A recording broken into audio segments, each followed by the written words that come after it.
A very warm welcome to you all. Those here in the lecture theatre with us in the Classic Centre in Oxford, and those of you online who are joining us from all around the world, and I know during the course of the afternoon, according to which time zone you're in, we will have more guests with us. It really is wonderful to see so many of you. Everyone outside in the common room has been talking about how wonderful it is to be back in person. And it's especially wonderful that you've joined us here for a very special event in honour of our dear friend and colleague, Michael Silk. Two former students of Michael's from very different stages of his long career, Penny Murray and Vasiliki Demoulin, are unfortunately unable to give their papers today owing to family commitments. I want just to say that they send their deepest apologies and warmest wishes to Michael. Three speakers on our programme today: Michael Clarke, Boris Maslov, and William Fitzgerald will be joining us remotely. Michael, as many of you know, from Ireland, Boris from Norway, and William, rather surprisingly and unfortunately for him, because he's self-isolating, from London. This day-long hybrid event is, for us, a fairly new format, so please bear with us in case of any technical difficulties, but I am very confident that thanks to Claire Barnes and Matt in our IT department upstairs, who I believe is listening in, that we are really pretty well prepared for this. Please remember that this is a live streamed event and it's being recorded, although obviously during the breaks we will make sure that any conversation is not recorded. Like many of you here, I remain indebted to Michael in multiple ways. Without him and his brilliant tutelage, I would not be standing here today, as many of you well know. As a doctoral student of his at King's London, as it was then known, in the mid-1980s, I had the absolute delight and all the benefits of studying with Michael a doctoral thesis on ancient and modern tragic drama. Michael was the obvious person to work with. He had just completed the landmark co-authored book, the book he co-authored with J.P. Stern, Nietzsche on Tragedy, that was published in 1981. When I went to work with him, he was finishing his beautifully lucid and highly informative Landmarks in World Literature, Iliad, 1986. And he was beginning to develop his thoughts on comedy, especially comedy in relation to tragedy, that were to become chapter 1 of his 2000 study, Aristophanes and the Definition of Comedy. As perhaps the only recipient, I think, of a PhD from the University of London, as it then was, in classics, in brackets, comparative literature, it was not at all surprising to me that Michael went on to hold a chair in comparative literature, following his chair in Greek, to become at the centre of the newly founded classics department, where he worked for many and happy years alongside my co-convener, David Riggs.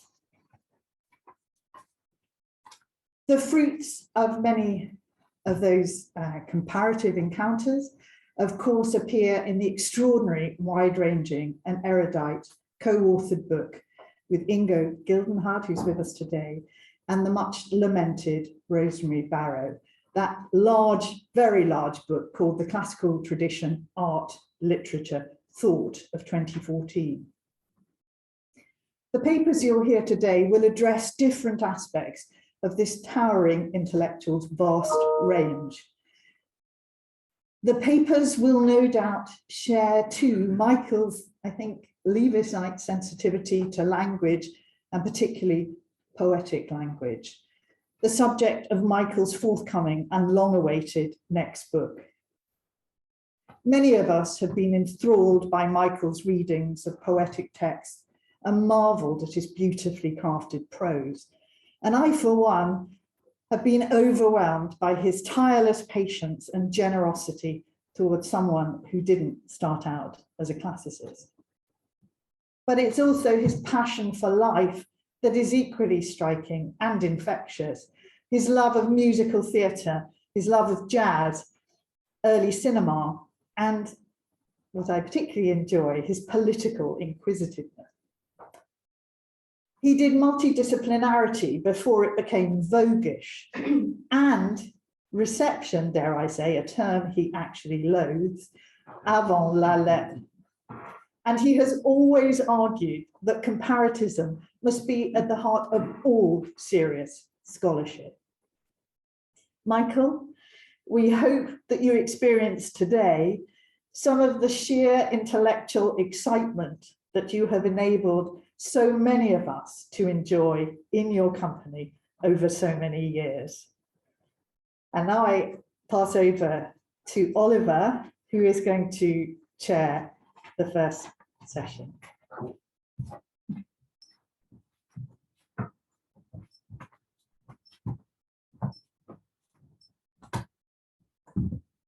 So I guess I will chair it mainly from the chair there, but I'll start here. I very much welcome this opportunity to say in public something that I've often said in private, and many of you will have perhaps have heard me say, which is that in my generation, in literary studies, particularly Greek literary studies, I have no doubt whatsoever who is the subtlest mind, who is the most sensitive reader of poetic language, and who is the most widely read in other literatures, and particularly in English literature. And of course, I mean Michael. He's also the person who I think has able to make the longest sentences thanks to endless Chinese boxes of parentheses that I've ever heard. There will be opportunities for Michael's stories, I guess, as we go through the day. I just want to think of one memory which is probably a bit garbled, but I seem to remember my pleasure and the amount I learned from a lecture or a talk that was made around virtually one word. So if I read you the quotation, I wonder if you'll be able to pick out the word that Michael spun the lecture around. To noon he fell, from noon to dewy eve, a summer's day, and with the setting sun dropped from the zenith like a falling star on Lemnos, the Aegean Isle, the fall of Satan. The word was dropped. And I think I remember Michael saying that dropped has a particular droppiness about it. At any rate, I remember that out of that one monosyllable, he conjured sound, movement, association, a kind of physicality, as well, of course, as the comparisons with Hephaestus and so on from Homer. But I won't go on because we want to get on to the speakers and give plenty of time. And I think all being well, we should be able to give a good half hour to each speaker, but so the amount of time we have for questions will depend on how long the speaker goes on for. And Michael will have droit de seigneur about to ask the first question. I've especially so first, I hope we've got Michael Clarke on on the Zoom, have we? Claire is all set up. Oh, there's Michael. Good, good. Hello. So let me just say, Michael is a professor at the National University of Ireland in Galway.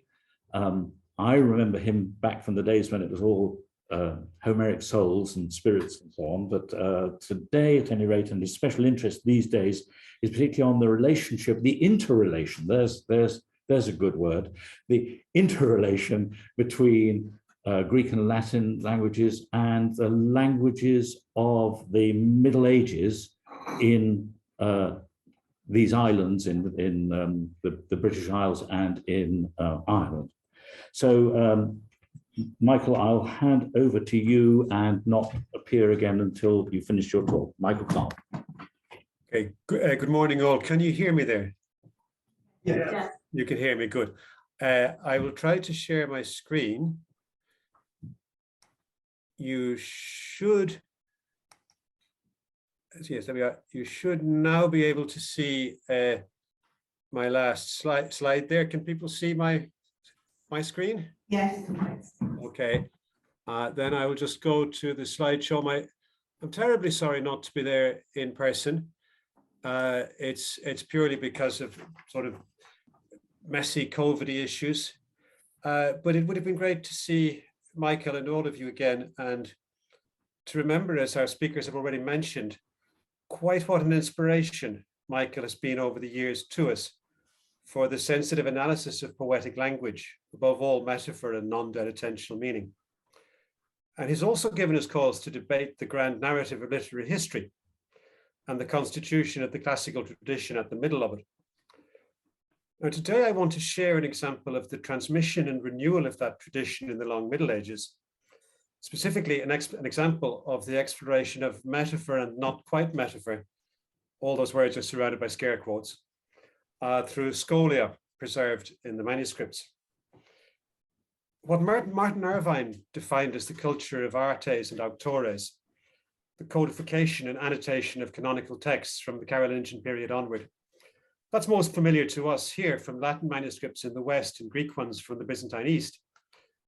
But it also embraces the transmission of literature in the newer languages of Christendom, including Old English, later Norse, and also Old Irish, from which my case study today will come.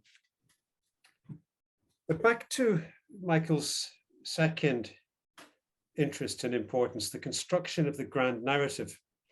Well, in modern times, for defining the classic with a little c and the classical with a big one, the publishers of anthologies of poetry have always had huge power, which is the reason why I want to choose the poem on the first page of the Oxford Book of English Mystical Verse from 1917.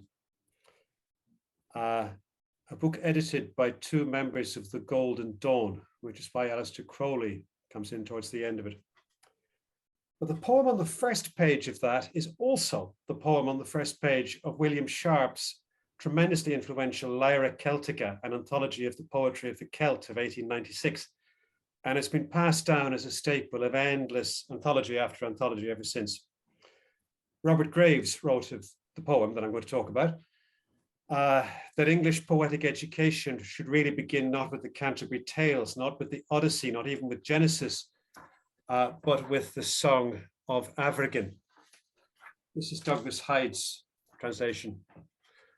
I am the wind which breathes upon the sea. I am the wave of the ocean. I am the murmur of the billows. I am the ox of the seven combats. I am the vulture upon the rocks. I am a beam of the sun. I am the fairest of plants. I am a wild boar in valor. I am a salmon in the water. I am a lake in the plain.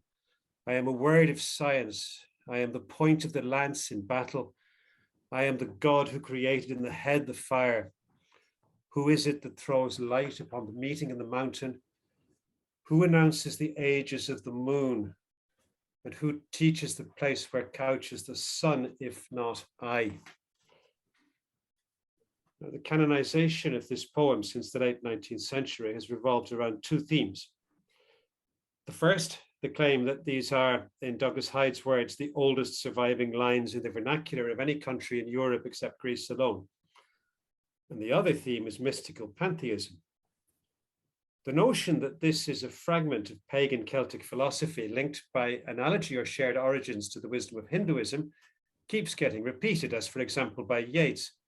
In his preface to the 10 Principal Upanishads of 1938, he says, the one principal fragment of pagan Irish philosophy to have come down, the Song of Avergan, seems Asiatic. Now, I don't just quote that because Michael Silk and I share a fascination with Yeats, but because that theme keeps renewing itself in the packaging and canonization of this poem.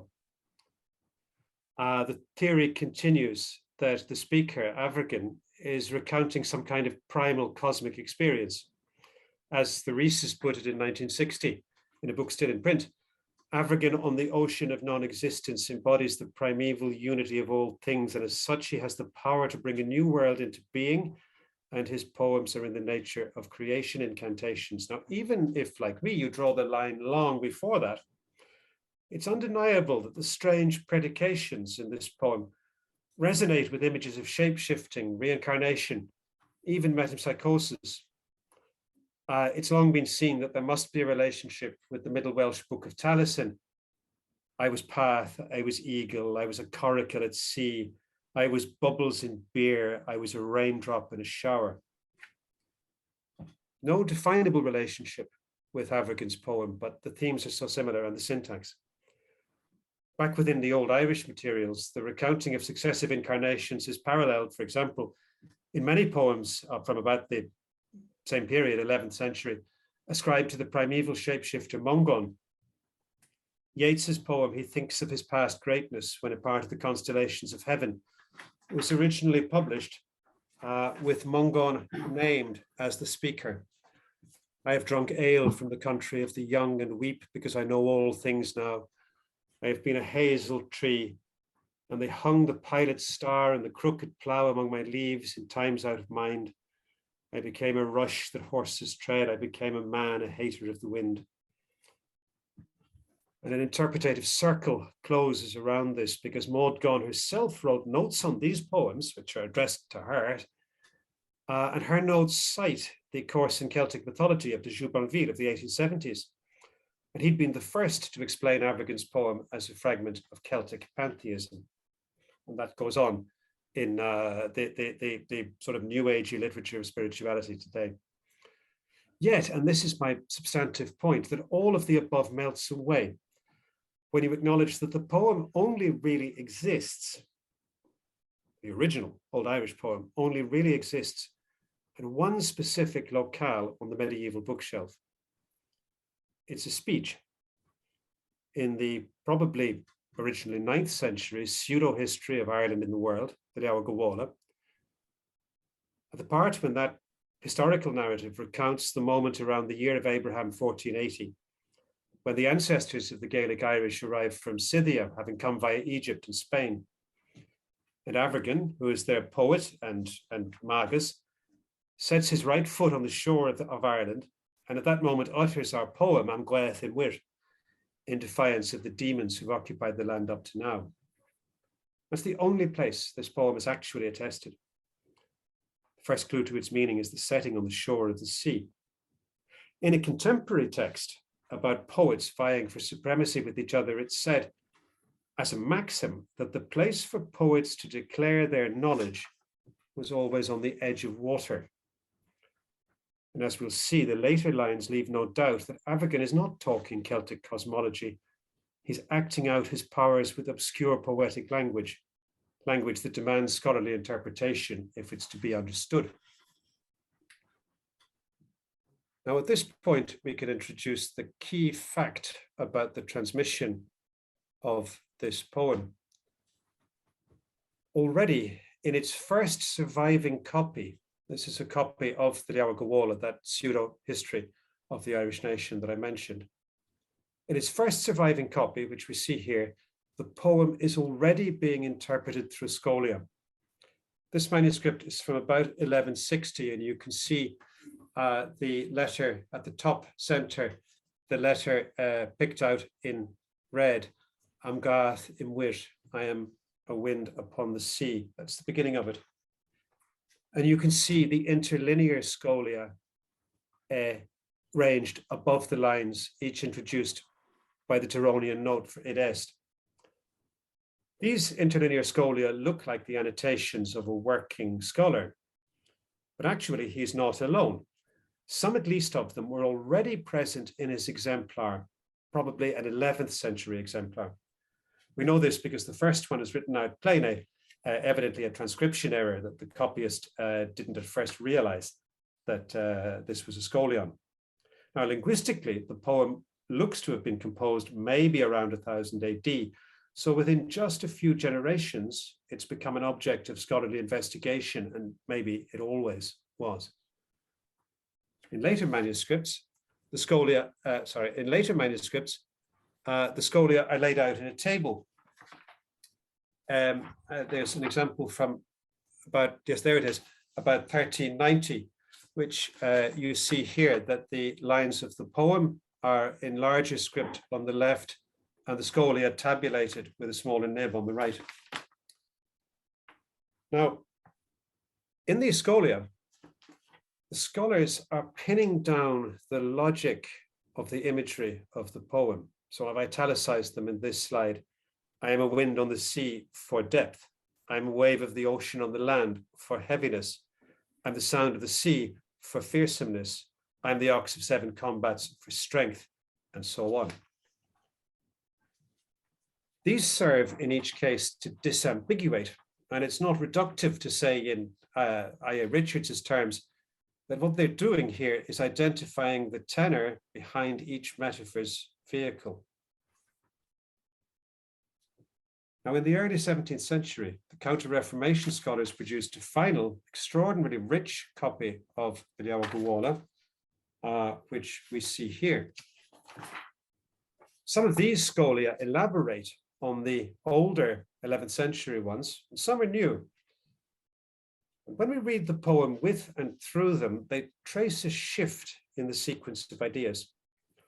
The glosses in the earlier lines, I am a boar for valor, an ox of 7 combats, they read these lines as flighting, something like the vaunt of a warrior before battle. And indeed, in heroic narratives from the same period, you can see very similar images from the same stock with the same syntactic template, I am.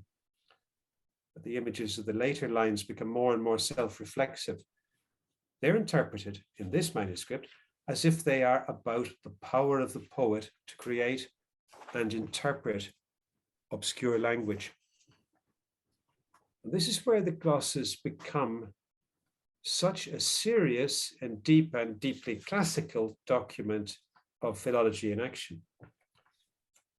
The line number 1 on this slide, and yo ilin, I am a salmon in a pool, seems at first to depend on a simple dead metaphor, or half-dead metaphor, because yo, salmon, has a straightforward fossilized secondary meaning warrior. However, in many narratives, the salmon is also associated with wisdom. And the 17th century scholar interprets the line as, I am a salmon in the pool of knowledge, or the pool of understanding. The line number 2 there, am ga evodav feras fioctu, seem ostensibly to mean I am a spear in cutting who pours forth combat, which again sounds very heroic, but the word fodav is polysemous.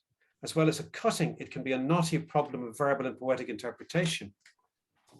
And in line 3, the line that was translated, who throws light upon the meeting of the mountain, it literally means who illuminates the stone heap of the mountain. And this is glossed, who illuminates every question.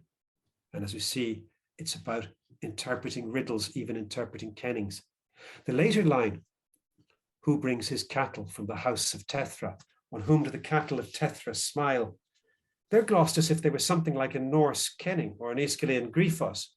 Tethra was a maritime king of the old sea-roving race of Foveri, so his cattle are fish. And our manuscript gives the paraphrase, who will bring its cattle, that is its fish, from the kingdom of the sea, if not I. 5 highly obscure lines at the very end, which the translators and anthologists always leave out, represent the speaker as saying, I am a poet of invective, who commands or praise that people should demand an incantation from me, and I spread or display the letters of this beautiful composition. In other words, the poem is about poetry, and the enunciation of its and the elucidation of its riddles are a challenge to other poets. Now, the poem, in short, does not exist apart from the effort to elucidate it.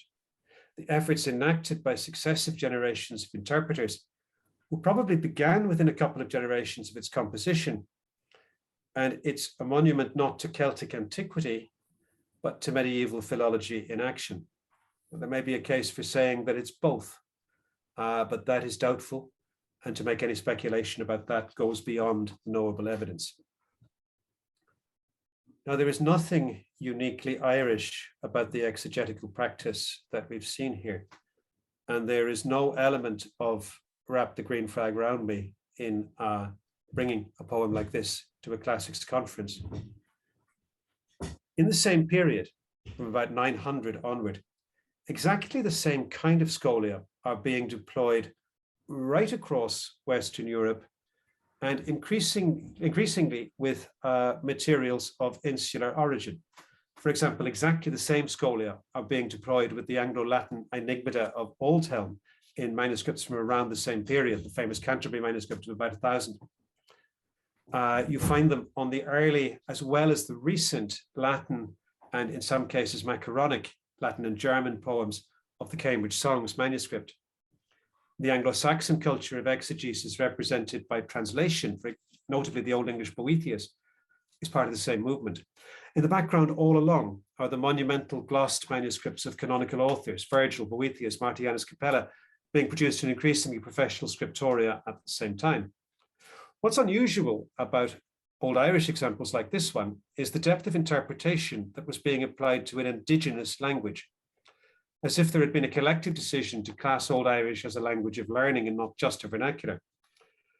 The closest parallel in the West is in Old Norse, though the subjection of that language to philological method begins decisively later, perhaps 2 centuries later. More important for us here is the analogy with the reception of classical Greek in the Byzantine world in the same period. The obvious tychological comparison would be the Scholia to Lycophron, which the Tzetzes brothers were developing and copying at pretty much the same moment as the Book of Leinster. There, the mise en page of the manuscripts and the interplay in the Scholia between explanatory glossing, poetic exegesis, and extended paraphrase is exactly parallel to what we find in Irish manuscript culture in the same period. So when we think about defining and renewing the classical tradition, a focus on manuscript cultures is, I suggest, a salutary reminder that this practice of disciplined exegesis extends right across the breadth of European languages, from the Mediterranean to the distant north and west, in mutual emulation and imitation between languages. Poems like that of Evergan are more than a distant afterglow of the Hellenic phenomena about which Michael Silk has taught us so much. Such documents represent the continuous renewal and reinvigoration of these practices under new surface codes in the jostling languages of the High Middle Ages. Thank you very much. Well, I think Michael Clarke's got us off to the most terrific start with a wonderful range. Thank you very much, Michael. It seems strange to me to be introducing Richard Rutherford, as we've been friends for, I think, about 40 years now. But the reason for Richard to be a particularly apt person now is that he's one of the few people who really is in the same kind of league as Michael Silk when it comes to the appreciation of poetic language, diction, style. I'm thinking perhaps particularly of the book on tragic style, but Richard's range has extended to Homer, to tragedy, to Plato, to Marcus Aurelius, most recently the commentary on Iliad 18, the wonderful Shield of Achilles book of the Iliad, and I think Richard today, Herodotus. So Richard Rutherford. Well, it's a great pleasure to be here. Thank you, organizers, for inviting me. Michael Silk's work has been a constant stimulus since I first became aware of his writings. And I think that was probably when he published the paper on Aristophanic lyric in Yale Classical Studies, because I remember that Michael's piece was singled out for high praise in a review by another scholar that I hugely admire, Colin MacLeod, in the TLS. So laudaria, laudato viro. And a few years later, I heard him lecture in Oxford on quotable quotes. And it was a delight to find that I still had the handout buried in my files, and that the quotes there anticipate, in fact, some later disquisitions.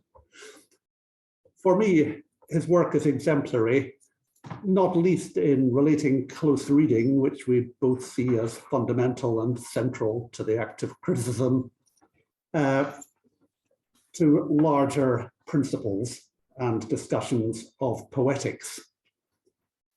And poetics, a telling word. Silk's own work crucially engages with the kind of elevated and heightened language, which is characteristic of some ancient poetry. And there are subtle treatments, for instance, in the reference I've got first up there, of the distinction by Michael in various places. If I've got it right, elevation largely relates to poetic diction, and heightening is rather more extraordinary use of language, and figures, for instance, come into that. I've always thought it a pity, though, of course, it's given how much he's given us and how rich his work is, it's offensive to make this criticism, but I've always thought a little bit of a pity that he hasn't generally addressed prose texts, and especially where such texts address themes which have clear affinities with some very memorable poetic passages. I hasten to add that he has, of course, made comments on prose and sometimes used it as a foil to poetry, perhaps most notably in his Pindar Plato analysis, the second item on the slide, in which he took two extracts of extraordinary compression and suggestiveness and used them as a springboard to offer a broad contrast between those authors, to Plato's notable disadvantage, I think. Of course, this strategy can be challenged, but it's not my aim to take up the cudgels in Plato's defense. I'm done with Plato. I want rather to consider an earlier writer, perhaps one more sympathetic to Michael, but not one I think that he's handled in any extended discussion, the father of history, Herodotus.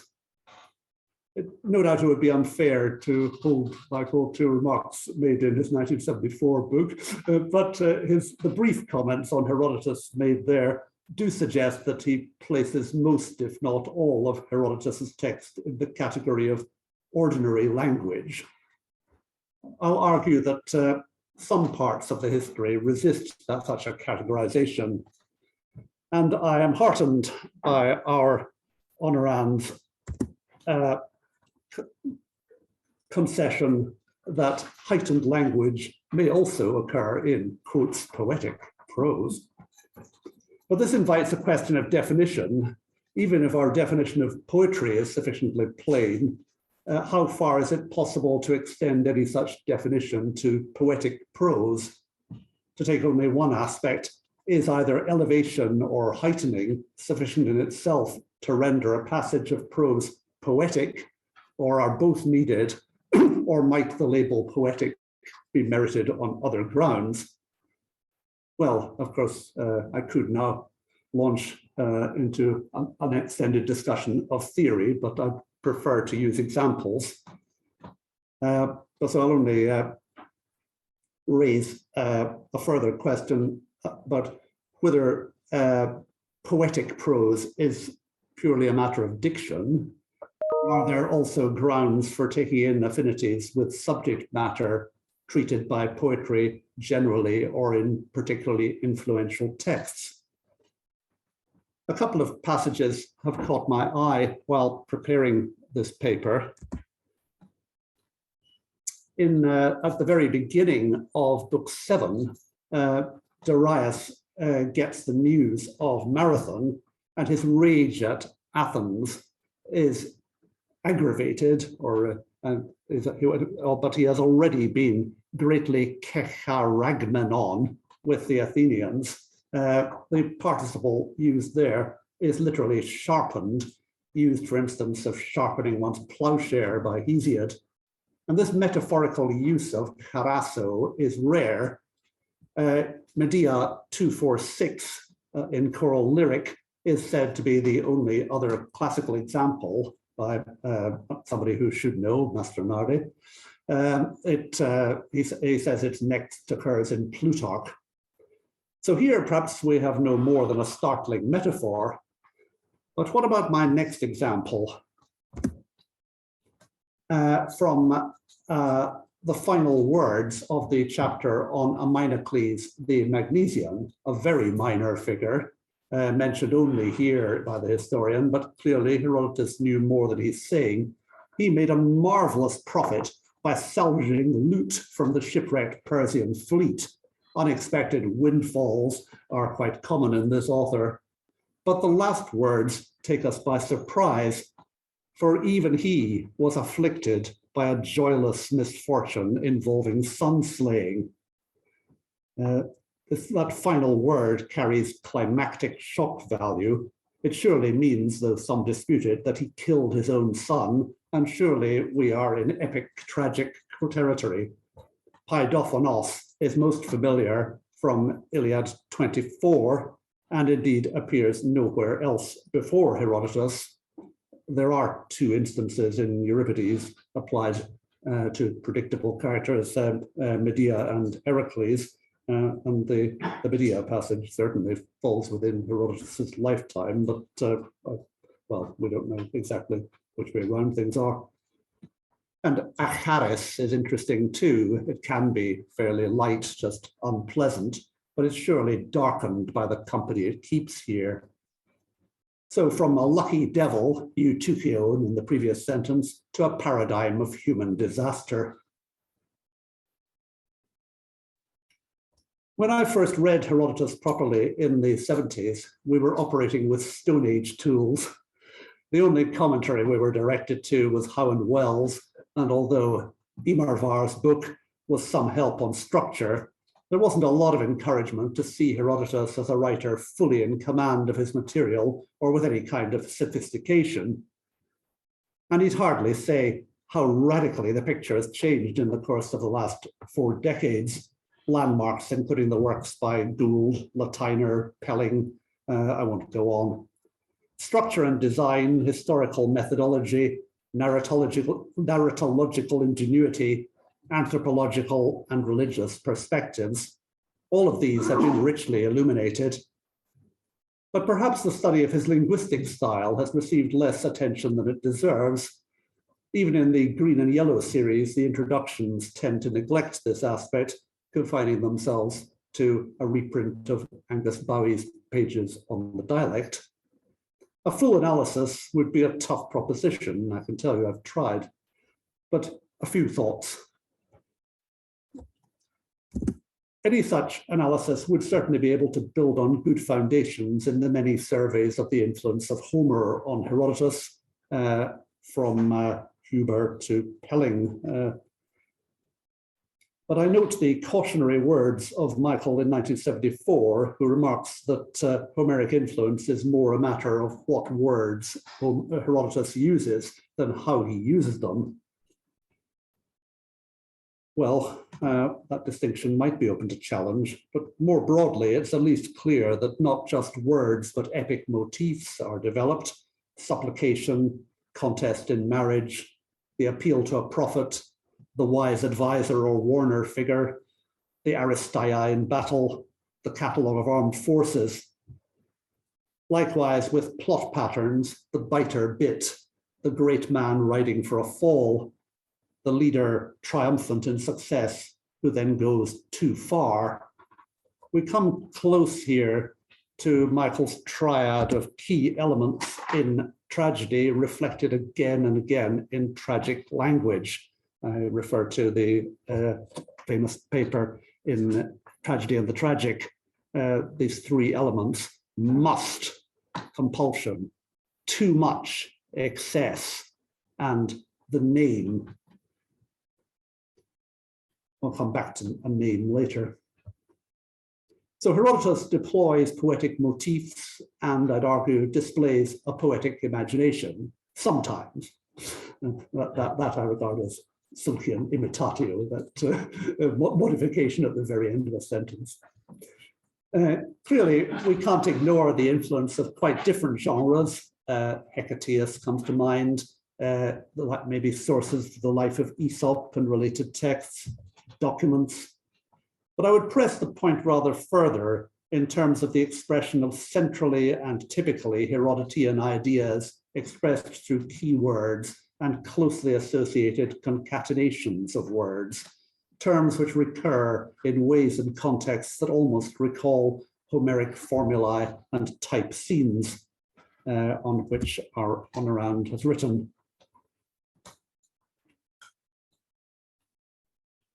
Like Homeric type scenes, they can be arranged in significant sequence. I've discussed this epic legacy to the historians elsewhere, and I won't repeat the examples now.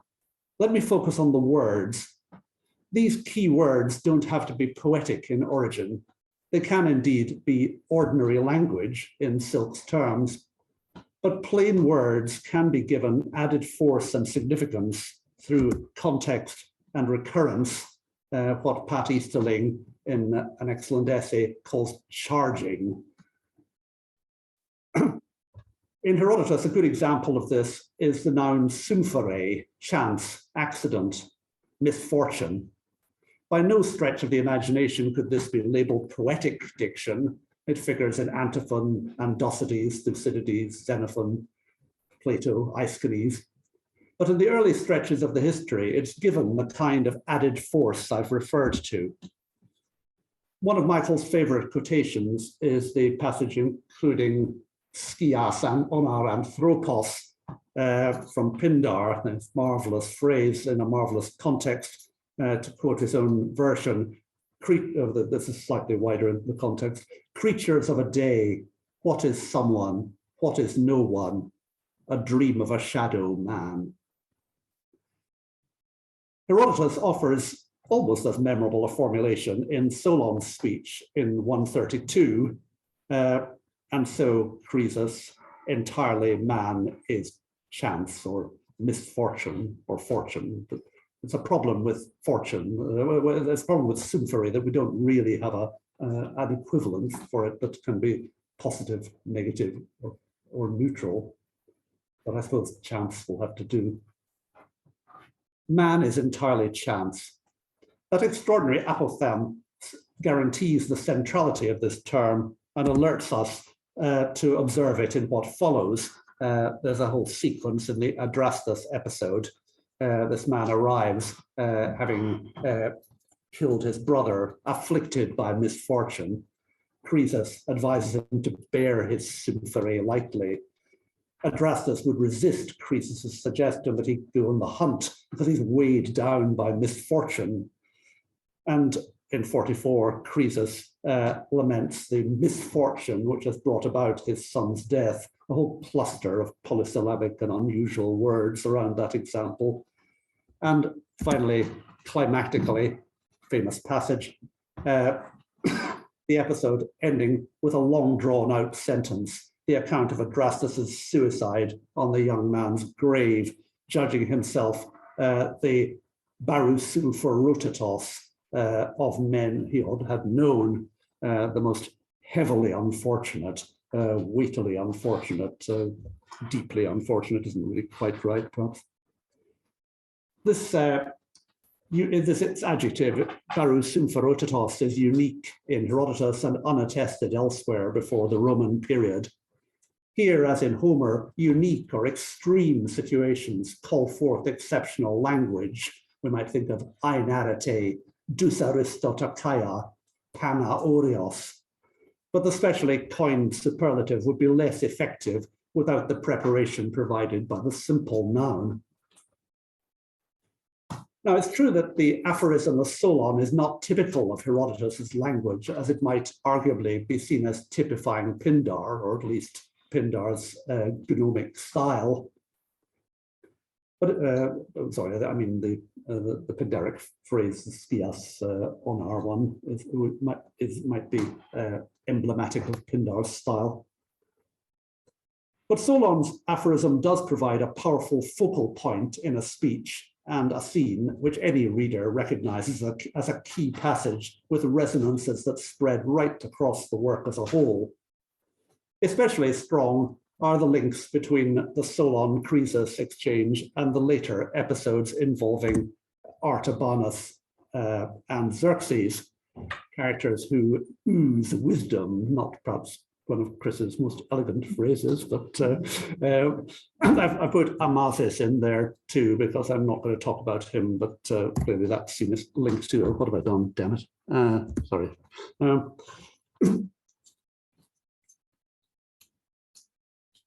So people often compare the Solon-Croesus advice with Artabanus's advice to Xerxes in the council scene, that difficult debate in the Persian court.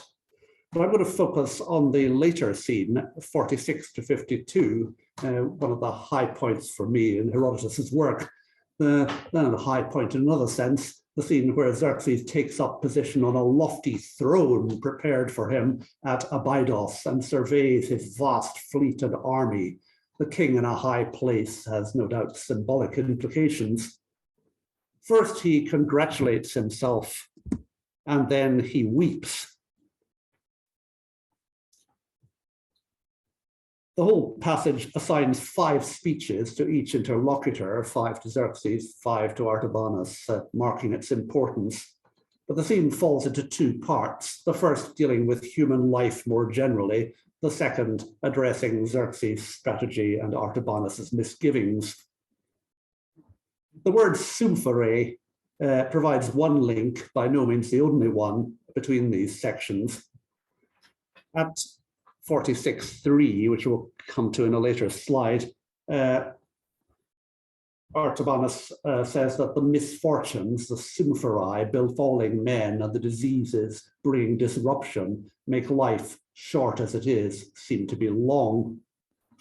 And in chapter 49, in the more strategic section, Artabanus warns that symphorai are the masters of men and not men of symphorion. But the verbal links do not end there. There's a cluster of terms, among them eudaimon and cognates, which indicate the associations of thought. The stress on brevity versus length of life, and the unreachable goal of 100 years from now remind us of the arithmetical section in Solon's account of human existence, which he limits to 70 years. Bad news. The term anthropos, man, is again prominent in the generalizations in the book 7 scene. There are 5 instances of anthropos in the Solon episode and 4 in this scene. The self-congratulatory contemplation of the signs of his own power and prosperity by Xerxes. This is a much magnified version of the way in which Croesus gave Solon a tour of his treasure houses and unexpected, unmixed admiration. But here we come to one of several differences between the 2 sequences, because in book 1, the roles were divided, complacent monarch and skeptical visitor. It remains the case that Artabanus in 7 plays the role of the warner, as he did before. But in book 7, Xerxes, in a sense, plays 2 roles, at first self-satisfied, but then struck by a sense of the temporary condition of his splendor.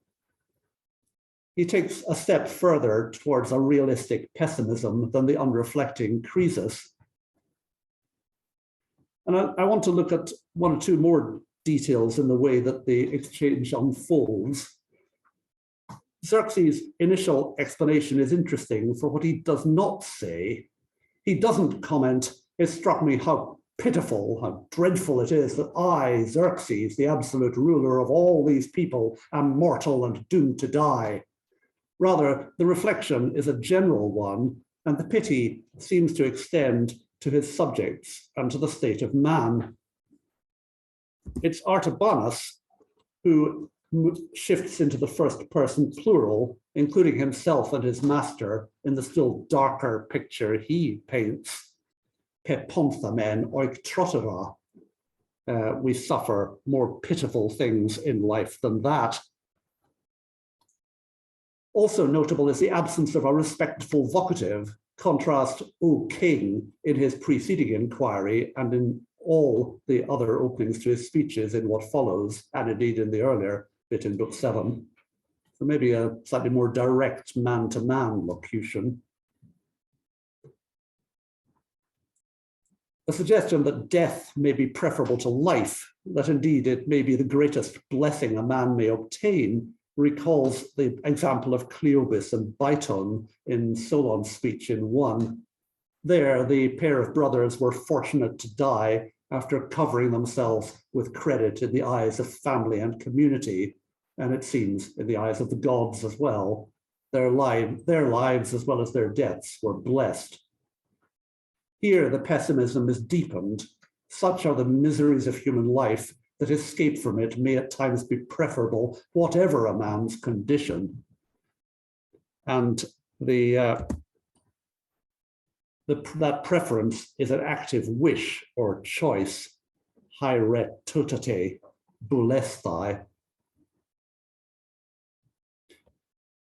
Now, if you look at the last bit of the slide here, we have this wonderful conclusion of Artabanus's comment, and God, who has given us a taste of the sweetness of life, is shown to be jealous in the giving. The metaphor is one we find used with equally marked emphasis elsewhere, of tasting power, of getting a taste of freedom. We might remember the parable of Zeus's jars of good and evil in Iliad 24, but here the good things are given a flavor as well, life as a delicious food and drink. The verb is quite common in Pindar in a variety of contexts. Herodotus is our earliest prose user, but given the limits of our evidence, that doesn't take us very far. Perhaps more striking that Artabanus shifts from standard words for life to aion at just this point, which is also found in Solon's speech and in Amasis' letter in close proximity to divine jealousy. Is aion elevated diction? I defer to Michael on that. As for thoneros, well, no student of Herodotus will need direction to the most famous passages on divine thonos, especially in Solon's advice. But again, we can make distinctions. The earlier passages are less general. For Solon and for Artabanus in the council scene, what God resents is excessive success, men who rise too high or get too big for their boots. But in chapter 46, it seems that the generalization goes further. Like the Homeric Zeus, God is reluctant to grant any mere human secure happiness. Well, you may feel like Xerxes that this is getting a bit gloomy. Xerxes is reluctant to take the argument deeper. As you see, he says here, Artabanus, as far as human life goes, since it is indeed as you describe it, let's forget it. Let's bring the discussion to an end and not recall evils when we have good things to hand. A good moral for today. In some ways, we might have judged this a superficial response. It's hard to imagine that Socrates would have let him get away with it. But it's not an irrational one. In the council scene, Artabanus had given advice which could be either accepted or rejected. But here, the nature of his comments is such that they don't lead on to consider any particular course of action. And it's perhaps natural for Xerxes to call them back to present concerns. Humankind cannot bear very much reality. Well, it wouldn't have escaped notice that the passage I've been considering has close analogies in Sophocles and indeed in an ode which Michael has touched on in the volume offered to Pat Easterling a few years ago. Not to be born is best, the stark opening of the antistrophe in the most famous choral song of the OC. The emphases are different there, not least because of the intense focus on the sorrows of old age. And the moral of the song is darker. Human life is so weighed down with evils that it's best never to have lived at all. Second best to die as soon as possible. Of course, such decontextualized paraphrase deprives the poetry of its true power. It's as unfair to Sophocles as Pound's derisive parody of Mr. Houseman's Message, which again, Michael has dissected. But let me finish by drawing your attention to another link between, or well, perhaps that's overstating it, another analogy, let's say, between Herodotus and Sophocles. The parallel between Artabanus's sentence about God giving a taste of life's sweetness and the opening of another famous choral song, "Blessed are they whose lives have not tasted of evils, Augustos Ion." Well, the relation between Sophocles and the historian is a vexed question, complicated by current disputes about the processes of circulation or publication and how late we should put the death of Herodotus. But intertextuality is enough for me without determining a specific elusive thrust. I make no more than the modest claim that Herodotus is allowing Artabanus to couch his advice in language that has tragic dignity suited to the occasion and the subject. Aristotle may have been right to say that if Herodotus's work were put into verse, it would still be history. But Quintilian too had a point in saying that history is proxima poetis. Or to take a cue from a more recent critic and poet, T.S. Eliot, poetry has as much to learn from prose as from other poetry.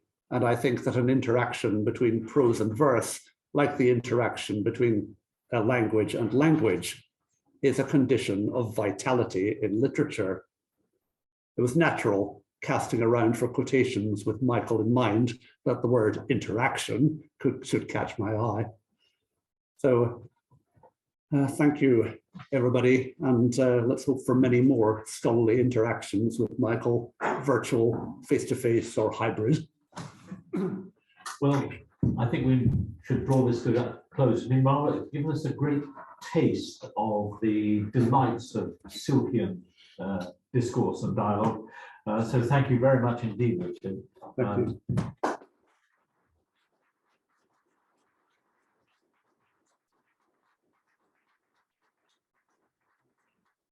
Last speaker this morning is Andrew Laird, who after being my student went on to do his masters at King's with Michael.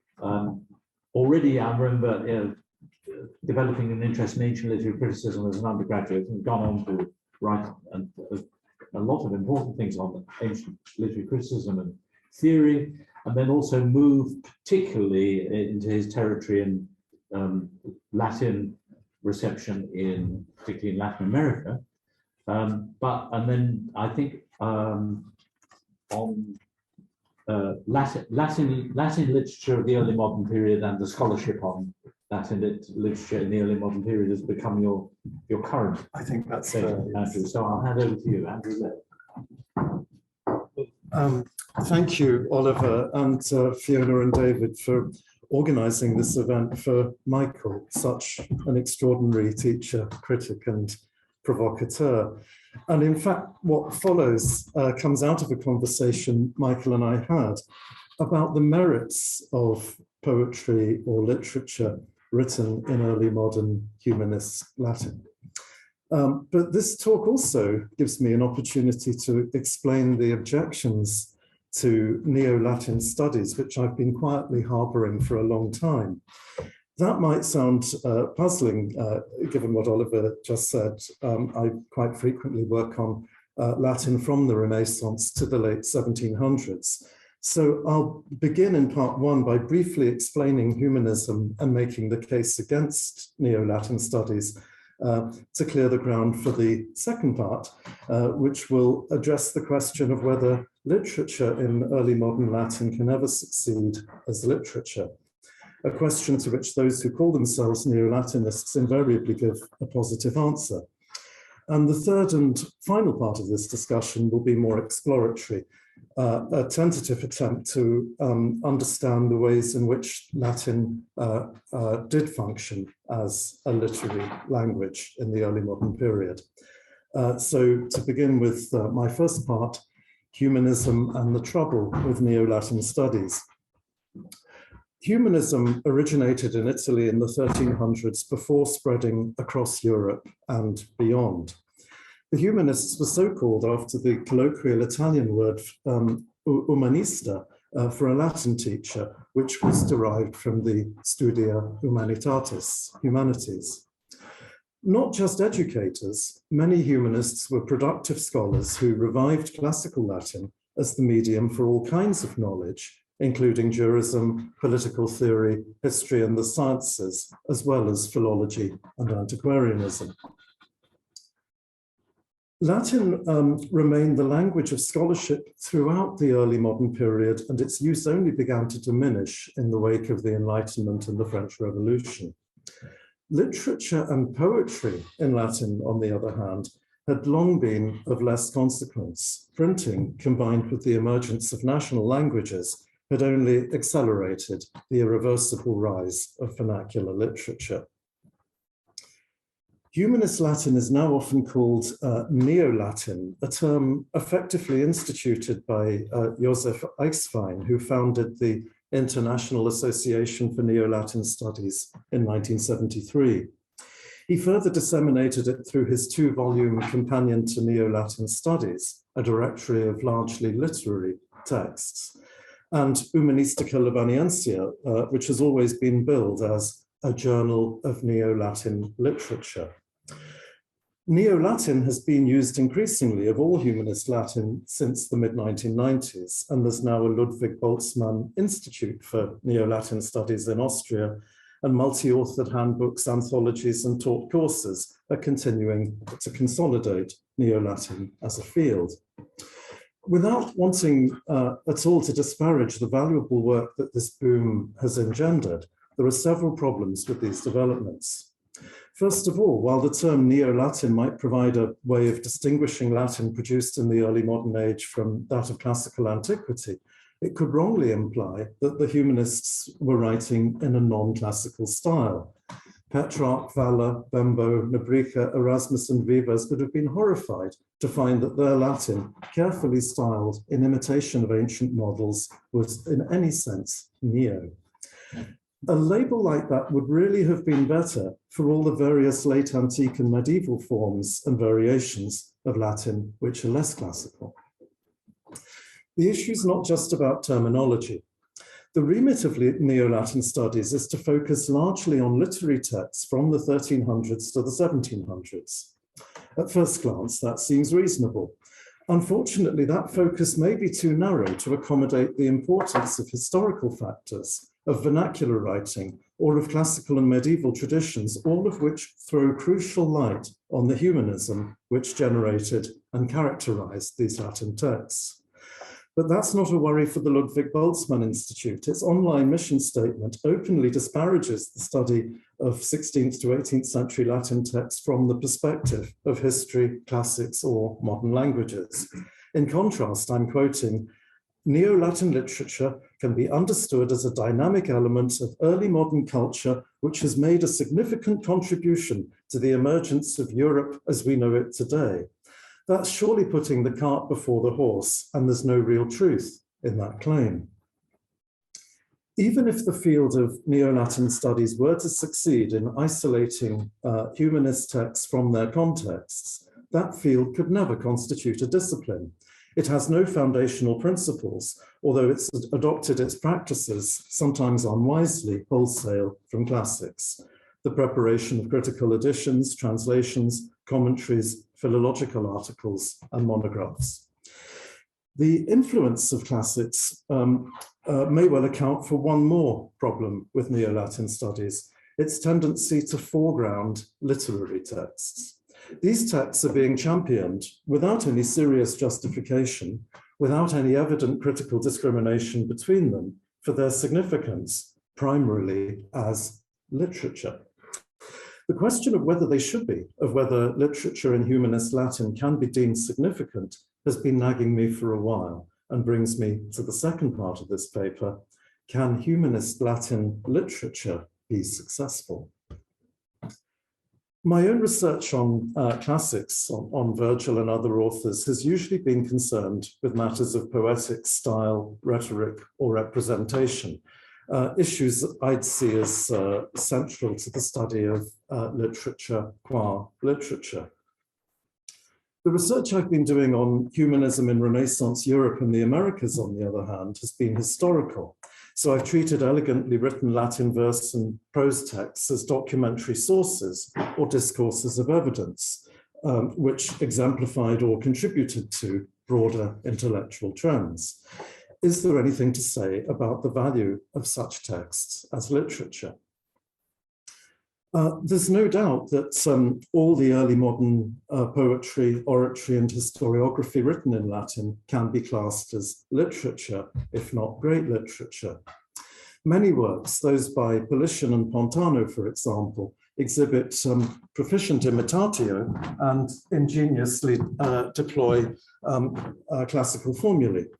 On the face of it, despite the challenge of writing in a language which was not their mother tongue, those humanists achieved something similar to what Roman imperial poets and orators had achieved in emulating their Republican or Augustan precursors. Conversely, though, it could be argued that the humanist devotion to classical sources was too servile, an effect which became magnified from the 1500s onwards, especially as Jesuits began to commandeer Latin writing so that Cicero and Virgil were the dominant models for prose and verse, respectively. That puts connoisseurish neo-Latinists today between a rock and a hard place when it comes to evaluation. Is a poet who writes just like Horace or Virgil really good or fine, or does he lack freshness and originality? Might not the metrical and thematic innovations of the late antique Prudentius be preferable to the slick Virgilian hexameters of a Renaissance poet like Sanazzaro? In fact, many humanists were innovative in employing neologisms, new forms, meters, genres, and subject matter. Something which stands out for me is the way the sublime was self-consciously ploughed back into Latin writing after Nicolas Boileau brought Longinus to prominence. Examples include a passage in René Rapin's Horty, which linked the majestas of great sheets of water and canals like rivers with the majesty of Louis XIV, and a powerful description by Rafael Landivar of a waterfall in a vast cavern in Guatemala, which induced silence and awe in those who beheld it. But more is at stake than style and special effects like sublimity. Literary language is what generates meaning, but themes, images, conceit, plot, character can be conveyed without the wording of the original language. René Wellek conceded that the success of Homer, Virgil, Dante, Shakespeare, Goethe, and Tolstoy, even in poor or loose translations, demonstrated the comparative independence of literature from language. And I think that same principle also applies to shorter texts, which are highly esteemed in translation, the poems of Anna Amakhtova, for example.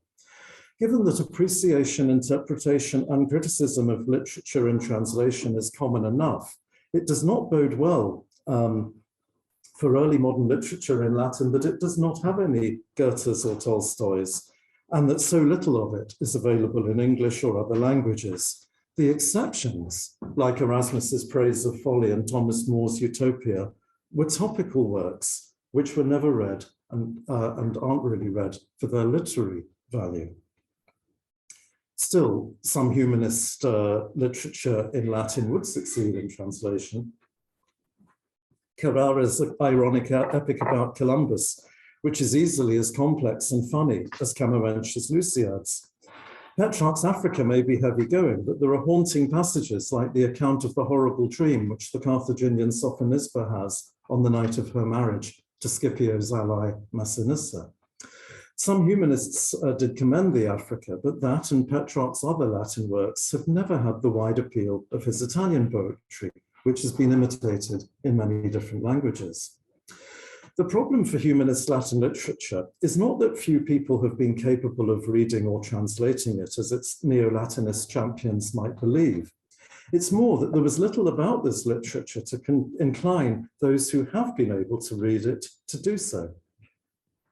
And that's shown by the fact that while multiple versions of classical authors were available in the Renaissance, humanist Latin literature was not translated into the vernacular on anything like the same scale, and in fact it was barely translated at all.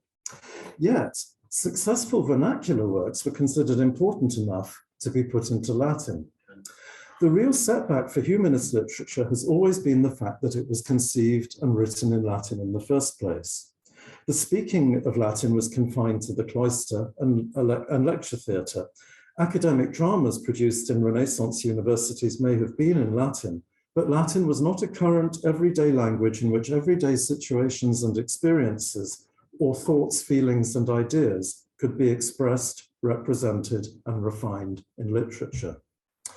Apropos, Michael has often drawn attention to Gerard Manley Hopkins's specification that, I quote, "The poetical language of an age should be the current language heightened, to any degree heightened and unlike itself, but not an obsolete one." Colloquial speech involving a language community to which the author and receiver belong is far more likely to be effective than the use of archaism and elite idiom. And that condition is not easily met when, in a modern age, Latin is the vehicle. And Hopkins, a Jesuit and Oxford-trained professor of classics, would have been well aware of that. Latin is literary in the sense that it's artificial, crafted, and potentially laden with literary echoes, but it is static by nature and cannot achieve the originality which Hopkins saw as a condition of poetic genius. On this sort of principle, as well as on the evidence of early reception and print history, humanist Latin, despite its evident importance in many areas of early modern social organization, could never be an ideal medium for literature. But it remains to consider in my final section the distinctive role that Latin had as a language for literature in the early modern period. And here I want to show that early modern Latin was not really competing with vernacular spoken languages, but it functioned differently. Thinking about why, given the unwieldy nature and inaccessibility of Latin, humanists persisted in using it as a language for poetry and artistic literature may help us to throw light on how this worked, or at least how it was supposed to work. Even as late as the 1600s, our own idea of Latin as the ancestor of all Romance languages had little currency. Latin had long been seen not as the source of the natural and corruptible Romance languages, but an artificial medium refined from them. Dante's De Vulgari Eloquentia is the best known expression of this view. For that reason, Latin was routinely referred to as grammatica, grammar. And what's more, the fundamental atomic unit of grammatica for Priscian and later grammarians into the Renaissance was the letter, litera. It was axiomatic that literae, which were at once letters and literature, should be in Latin. As the language of the church, law, and education in medieval and Renaissance Europe, Latin was a vehicle of knowledge and an emblem and instrument of authority, as it had been in ancient Rome, and it continued to be markedly ideological. François Vaquet, a historian of early modern France, has used Bourdieu's in Economics of Linguistic Exchange to examine, I quote, relations of authority inevitably asymmetric that used to exist between those who knew Latin and those who did not. Bishops at the Council of Trent, for example, had cheerfully agreed that Latin instilled a sense of religious reverence in the masses because they could not understand it. By the same token, many original works of Latin literature were totemic, painstakingly fashioned like Fabergé eggs. They remained in manuscript or were printed in only 1 or 2 editions to be consigned to the libraries of royal, ecclesiastical, or private patrons. The symbolic power of Latin literary production, though, could be manipulated to adjust the status quo. It was utilized by some humanists to affirm or defend their nationality, ethnicity, confessional allegiance, or political stance. Jews and French Huguenots in Europe and indigenous groups in the Americas were among them. Benedict Anderson has pointed out that the universality of Latin never corresponded to a universal political system, and no sovereign could monopolize Latin. The questione della lingua, the recurrent debates from the Renaissance to the Enlightenment about the relative merits of Latin or of the vernacular, have received a great deal of discussion. But these considerations don't get to the heart of how a language which had long ceased to be current could nonetheless operate as a literary and poetic medium. And two points to account for this will bring me to the end. The first is that Latin literature was viewed by its proponents as more serious than vernacular writing. This was due to its academic provenance. In the Renaissance, Latin literature had inevitably emanated from elite studios and academies. Then from the 1500s until the later 18th century, nearly all of it issued from Jesuit institutions and some comparable Protestant schools and colleges. Many neo-Latinists today also think that Latin literature is more serious and consequential than anything in the vernacular. At least it can be conceded de facto that literature in Latin involves a special kind of relation between text and receiver, which sets it apart from vernacular literature. The second important point about the way Humanist Latin operated as a language of literature arises from its medieval origins and its essential Christian character. A sacral quality continued to be accorded to Latin. That elevated texts aesthetically, even those which overtly emulated pagan classical models. It's worth bearing in mind that the first ever publication of the Jesuit press in Rome was an edition of Martial's epigrams in 1559. Religion did not just supply humanist authors with subjects and themes, it determined the way that Latin literature was conceived in theory and produced in practice.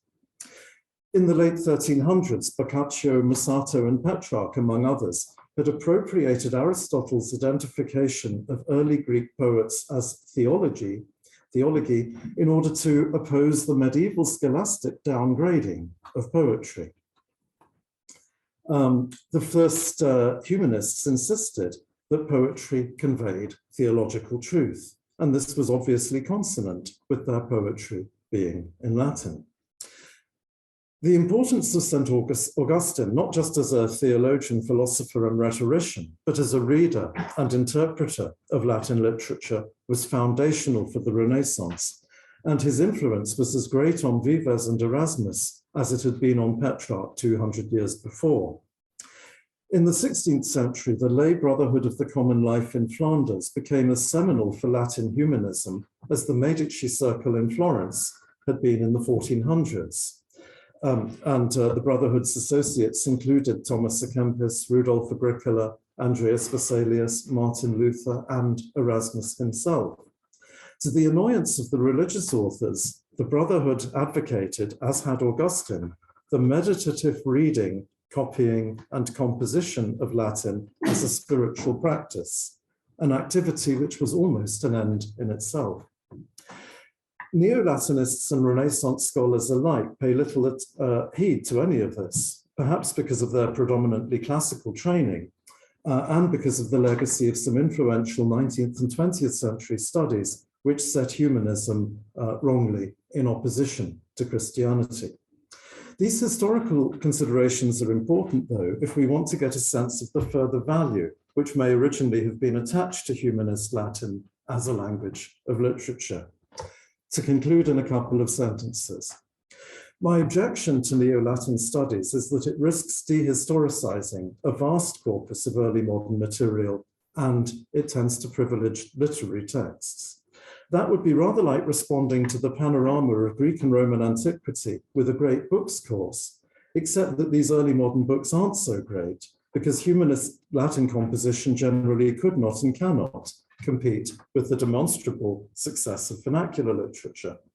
Yet, despite that, as I've just tried to indicate, humanist Latin literature could offer a different kind of experience, which in its own way was absorbing and profound. Thank you.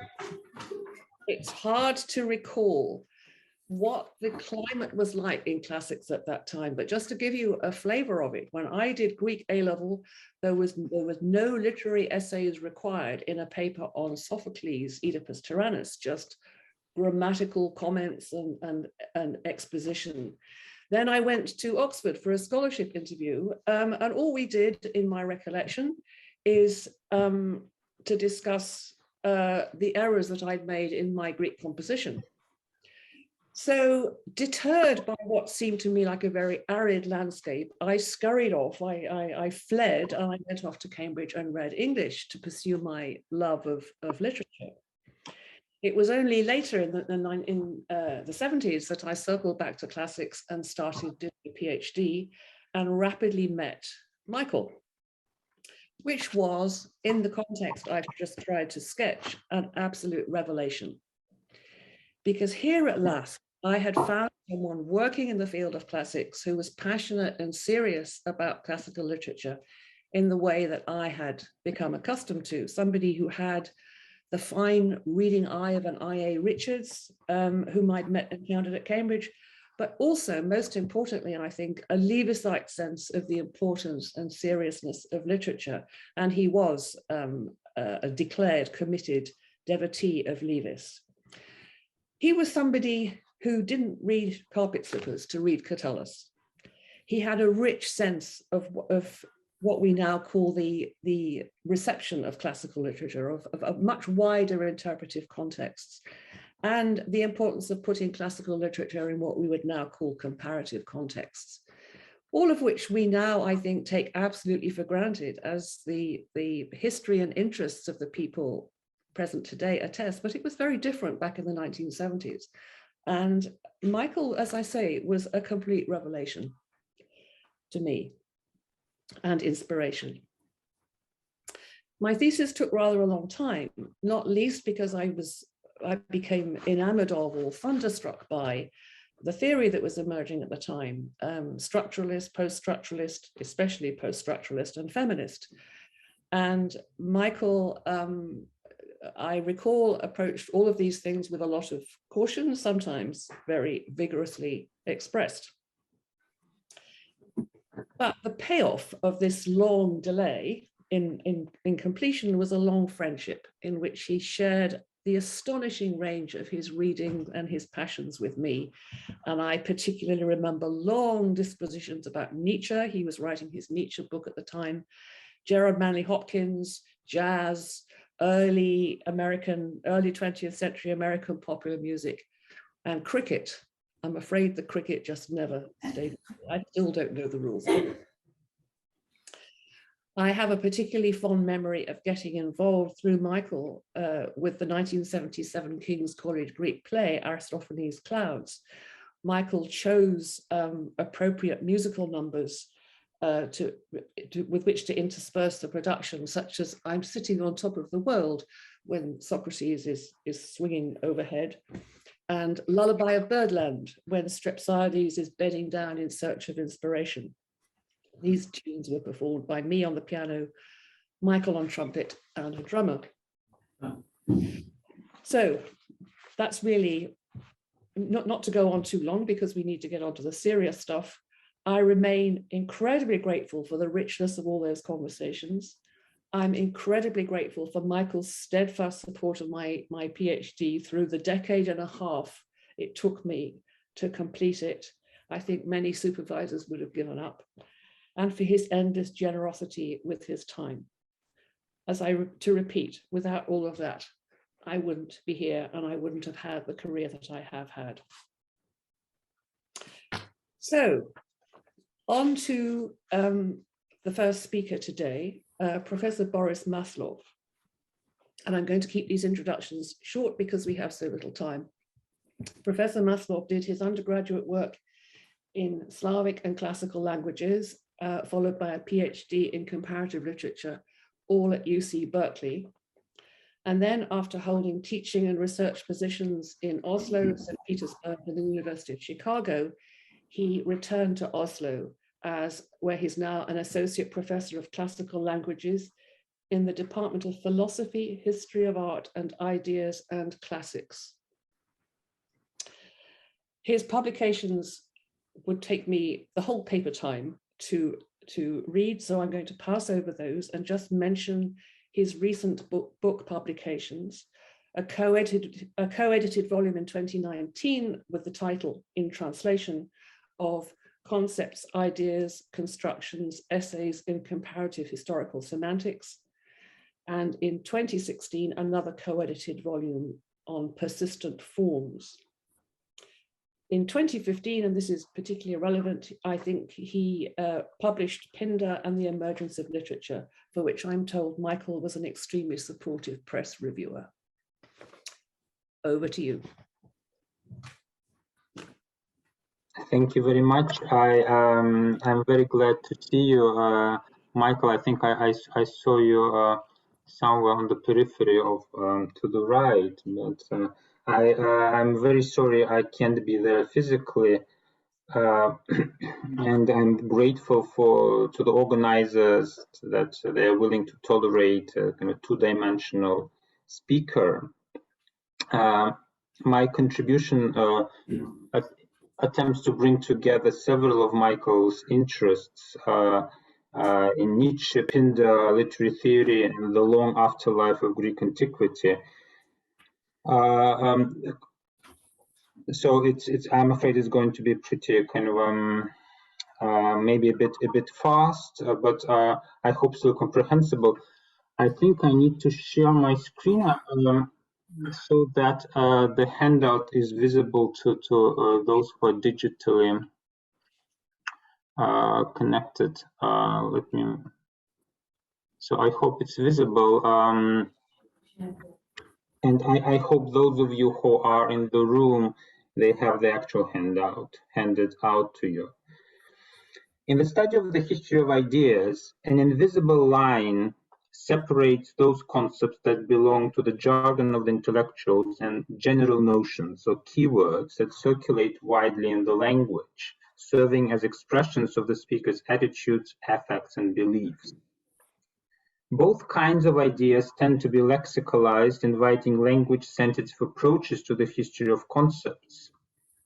In spite of similarities how these two types of concepts are manifested in language, there has been a tendency for philosophers and political theorists to focus on ideas put forward and debated by intellectuals, while the study of what we might call demotic concepts remains the province of linguists and anthropologists. Yet the two classes of concepts are far from being closed off from each other, challenging us to explain the transformations that meanings undergo as they travel between the domains of rarefied abstract thought on the one hand and mundane, seemingly thoughtless usage on the other. This is the methodological quandary that Antoine Millet confronted in his 1906 piece, Comment les mots changent de sens, where he argued that words broaden their meaning when they enter general usage and narrow it down when borrowed from the common idiom into a professional argot, of which the language of intellectuals is one. Against this background, the history of the concept of Welt, anschauung shows itself to be a curiously entangled one. The concept's philosophical origins are beyond dispute, but the formation of the word was so transparent that its first use in Kant's Critique of Judgment failed to dictate its later reappropriations, even within the tradition of German idealist philosophy, not to speak of the wider scholarly or indeed demotic usage. By the 1840s, the word was already widely employed in Germany, prompting disapproving and exasperated comments from figures such as Jakob Burckhardt and Christian Hebel. These concepts further fall from grace is memorably recorded in Victor Klemperer's analysis of LTI, the language of the Nazis, in which references to one's personal Weltanschauung essentially legitimated irrationality and barbarism. Around the mid-19th century, a calque of Weltanschauung makes its appearance in English. The Oxford English Dictionary dates the first attestation of worldview in English to 1848. The resistance of the intellectuals to the more demotic uses of the term is patent in English, where the borrowing Weltanschauung competes to this day with worldview, the acculturated variant of the same word. My principal aim in this talk will be to suggest that Weltanschauung and the closely aligned notion of a historically specific anschauung are not concepts to be simply dismissed or disparaged as ideologically tainted. In the 19th century, they represented a powerful tool for grappling with the distant and culturally alien past, and the way in which they were employed by German philologists is both instructive and illuminating. Classical philology is a field that exhibits with particular sharpness the tensions inherent in 19th century humanities. These tensions resulted from the rise of universal general history, which either professed to attend to all historical periods with impartiality or put forward various, often philosophically informed theories of humanity's evolution or progress. What universal history failed to displace was a commitment to Greco-Roman antiquity as an age that is particularly revelatory of humanity's potential, both artistic and to a lesser extent intellectual. What universal history, at least after Hegel, failed to deliver was a compelling theory of art or of ethics as somehow entailed by the world historical process. These two failures are perhaps really one, and the lingering importance that humanistic legacy enjoys today is due to the fact that modernity still prefers to make sense of itself as a result of a miraculous rebirth of antiquity rather than as a more or less happy outcome of the entirety of human history. One of the figures responsible for the eventual vulgarization of the concept of Weltanschauung was Friedrich Nietzsche, whose 1870 essay Die Dionysische Weltanschauung, published only in 1928, claimed to uncover a secret teaching, Geheimlehren, of the Greek vision of the world. That's the phrase used in the English translation of the title. When a few years later, in 1875, now disillusioned with being a professor of classics, Nietzsche drafted his acrimonious notes for a book he never completed, entitled We Philologists, he was torn between a deeply cherished belief that the Greeks can teach modernity an important lesson, a lesson that would amount to modernity's undoing, and an abhorrence of the institutional compromises that classical philology made with the status quo. The Greeks, as Nietzsche puts it, didn't simply see reality, and that's the first quotation on your handout, didn't simply see reality differently. He notes the unmatched lucidity, Deutlichkeit, with which the Greeks looked at the world and themselves, and by which they arrived at consciousness. Their genius consisted in the ability to see the generality in a particular. This is a quotation from Schopenhauer, which Nietzsche adds, one should think of Pindar and so on. In another fragment, which is on your handout, Nietzsche speaks of psychical assumptions or perceptions, anschauungen, that antecede all religions, such as in the case of Christianity, the opposition between body and soul, the unconditional importance of earth as world, and the miraculous as part of nature. Should the opposite perceptions gain the upper hand, those of the natural law, of the helplessness and redundancy of all gods, a narrow definition of the psyche as a bodily process, Christianity would become a thing of the past. The entire Greek culture, das ganze Griechentum, says Nietzsche, rests precisely on such perceptions. So what Nietzsche is calling for is a revival not of classical art or classical authors, but of the conceptual premises of how the ancient Greeks saw the world. The concept of anschauung, understood as a fundamental physical premise, psychical premise, Annahme, a structure that organizes and prepackages reality, is anchored in Kant's notion of Anschauungsformen, the a priori principles that enable the human mind to apprehend space and time. Both in Kant's original formulation and in much of 19th century philosophy and scholarship, Anschauung and Weltanschauung are closely linked. In fact, the key passage in which the word Weltanschauung is first used occurs in a section of the Critique of Judgment that treats the aesthetics of the sublime. Confronted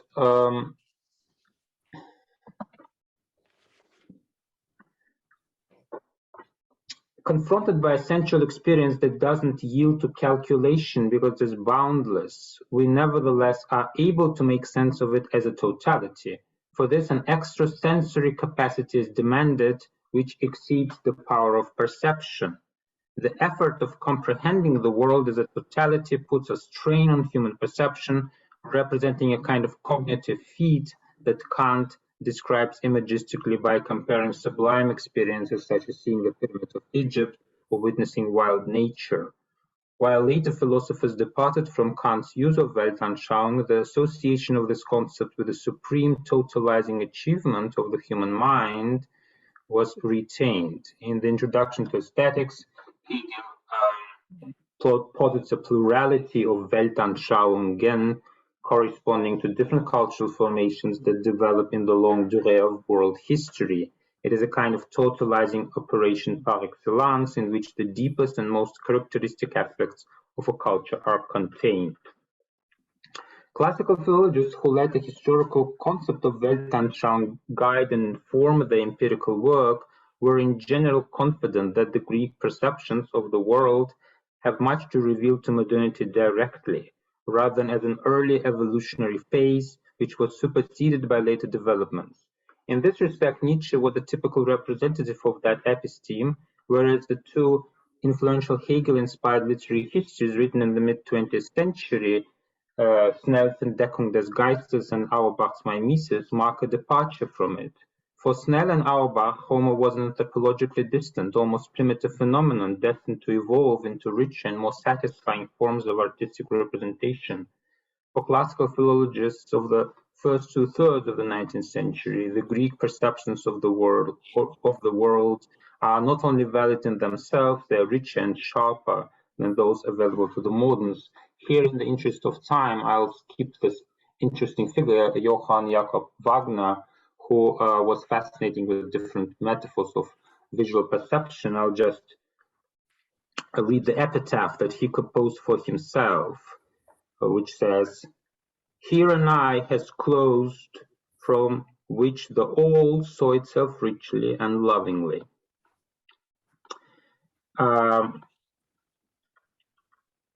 The significance of the concept of world apperception, as I would translate Weltanschauung, in relation to classical antiquity derives from 3 points of general agreement. One was that the ancient Greeks perceived the world in a way that was fuller or richer, at least in some respects, than the modern. Second, that these apperceptions can be reconstructed and thus made available through philological analysis.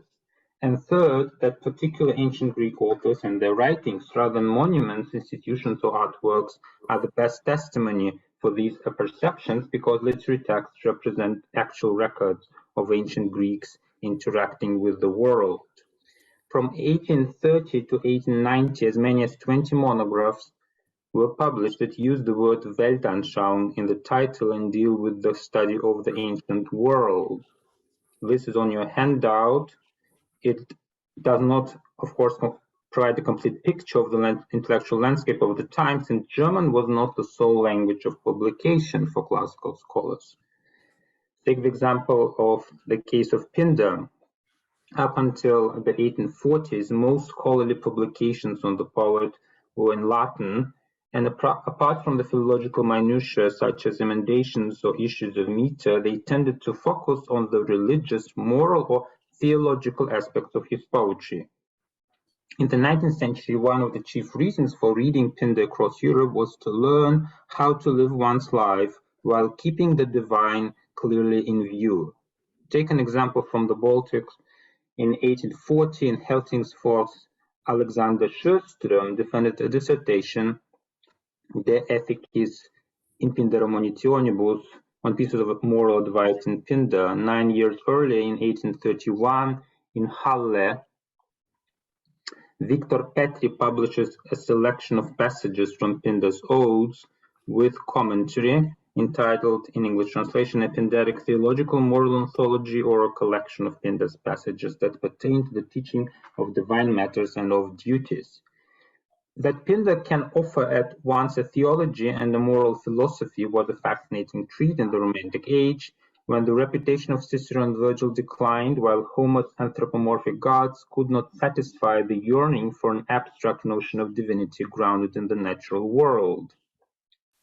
In commenting on fragment 140d, Ti Theos ti to pan, what is God, what is the totality, Petri uses language that evokes the Kantian mathematical sublime.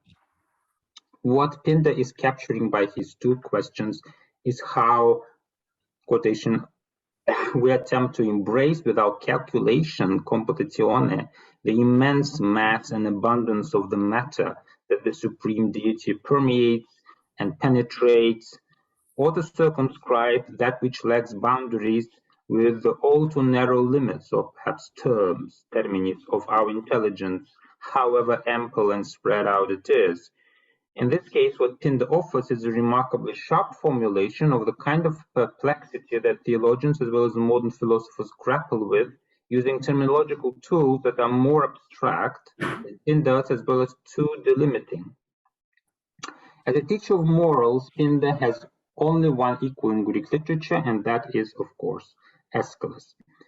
In 1864, Henricus Skelnig Gedanensis of the city of Gdansk publishes a Latin dissertation entitled Pindere et Aeschyli sententia Deus deorumque cultum et religionem pertinentes.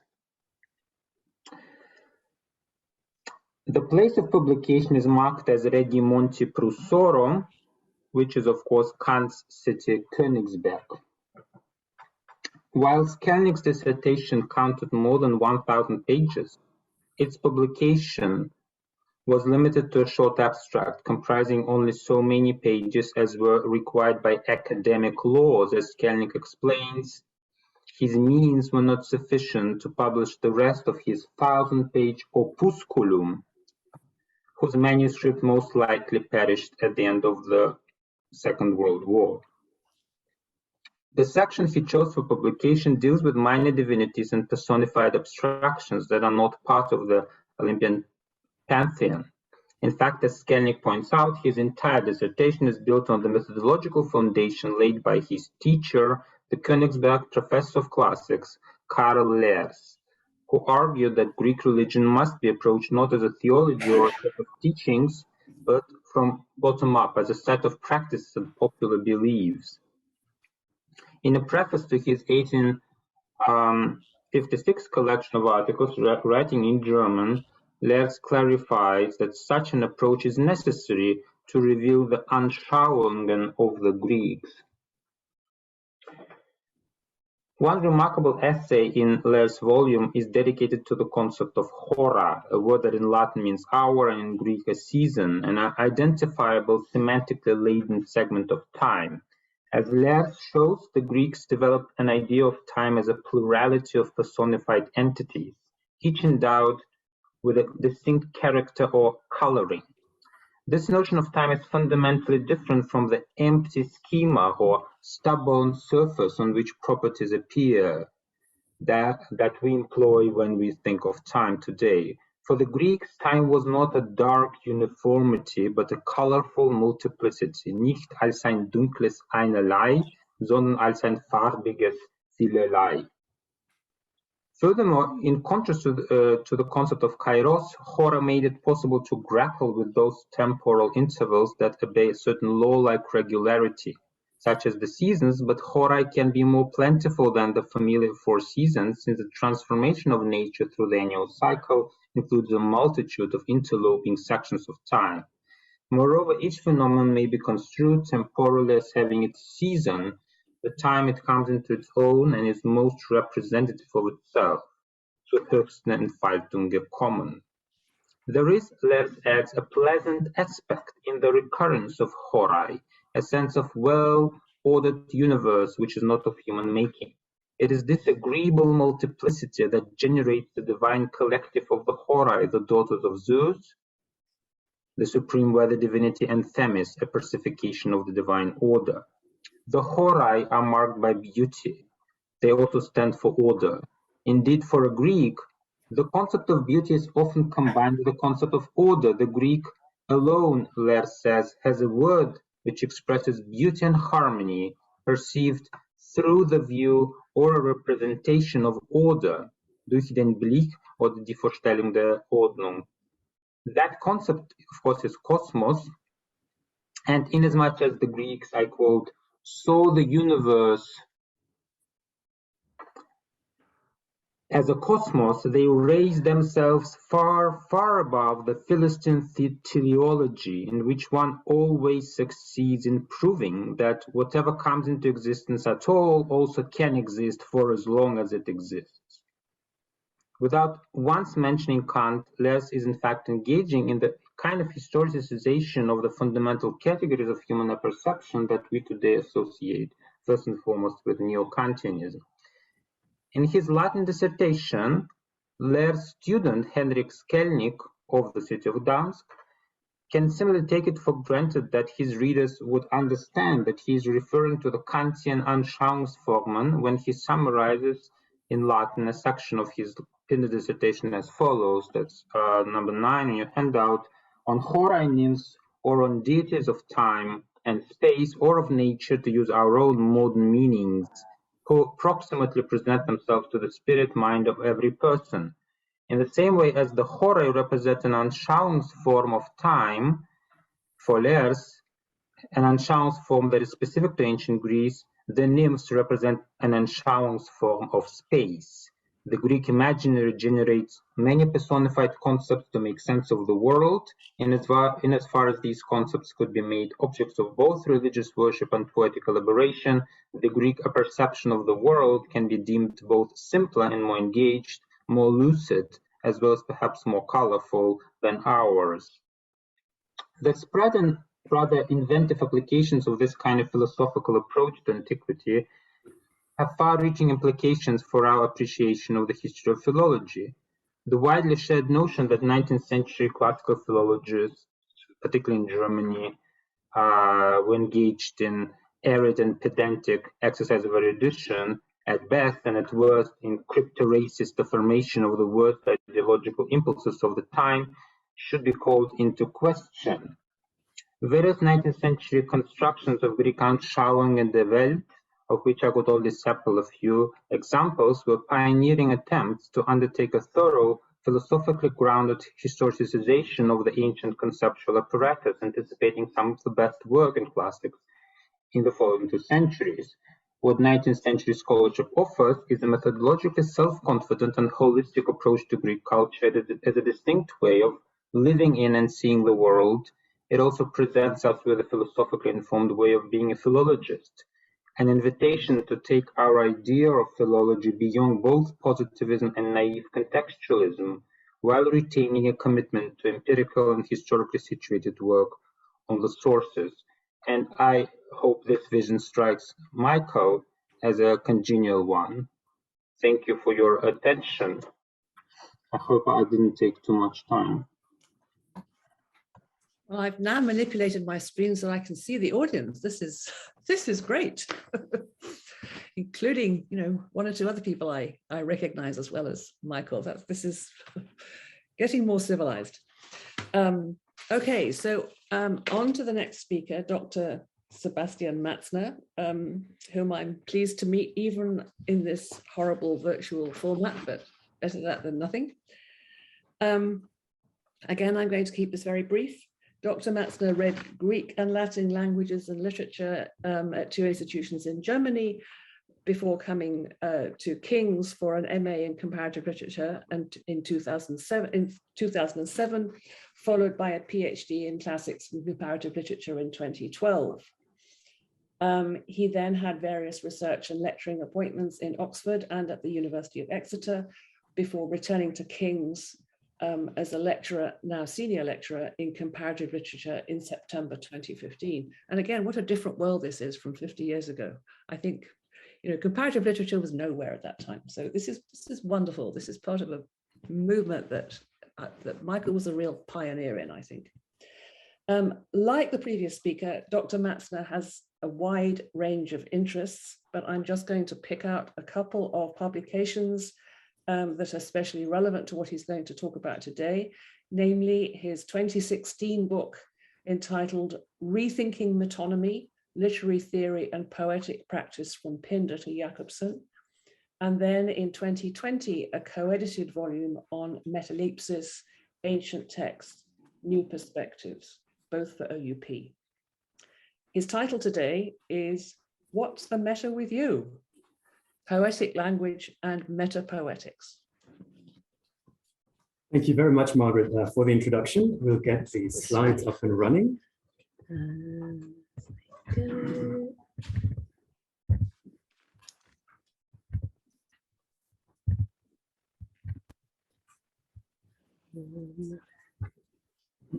So I just wanted to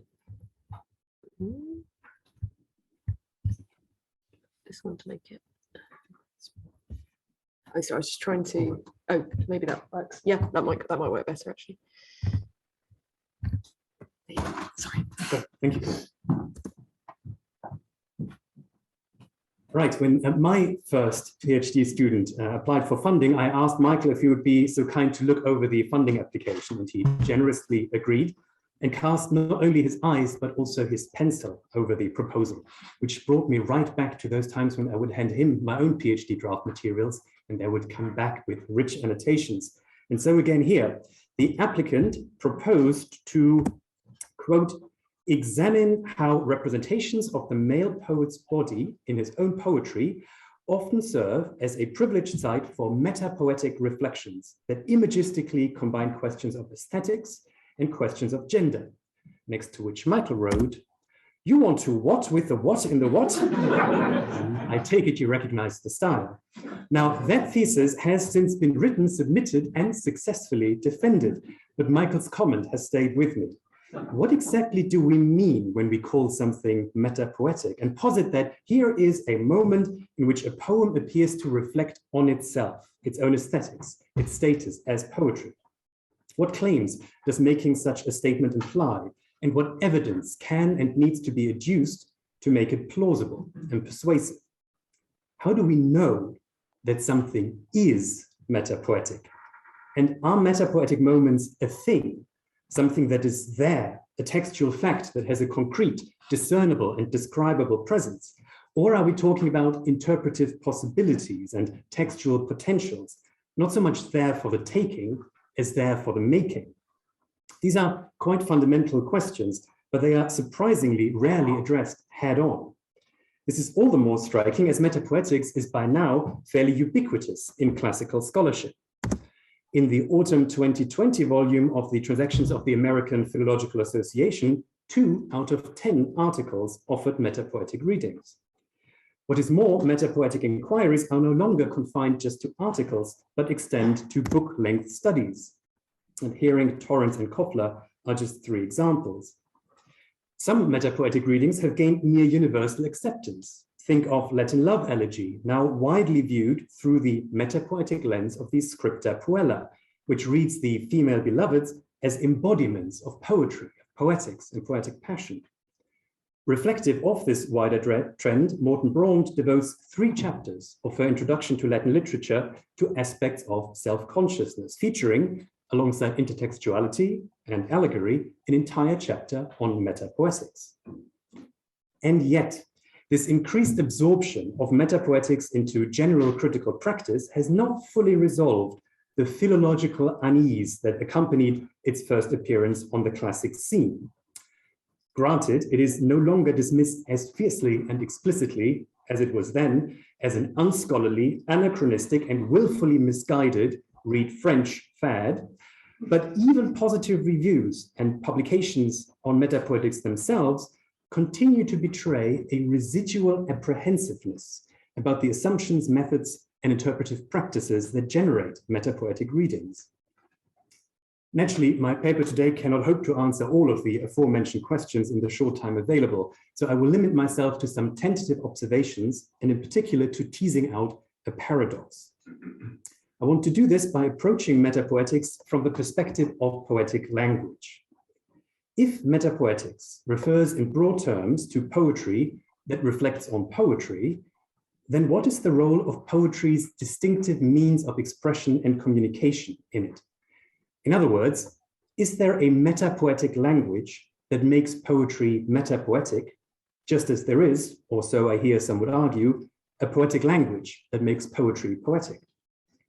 I should start by briefly rehearsing one metapoetic reading from the aforementioned Tapa issue offered by Chelseana Warwick. Warwick's interpretation of Herodotus' sixth mime illustrates paradigmatically current standard practice in developing metapoetic readings.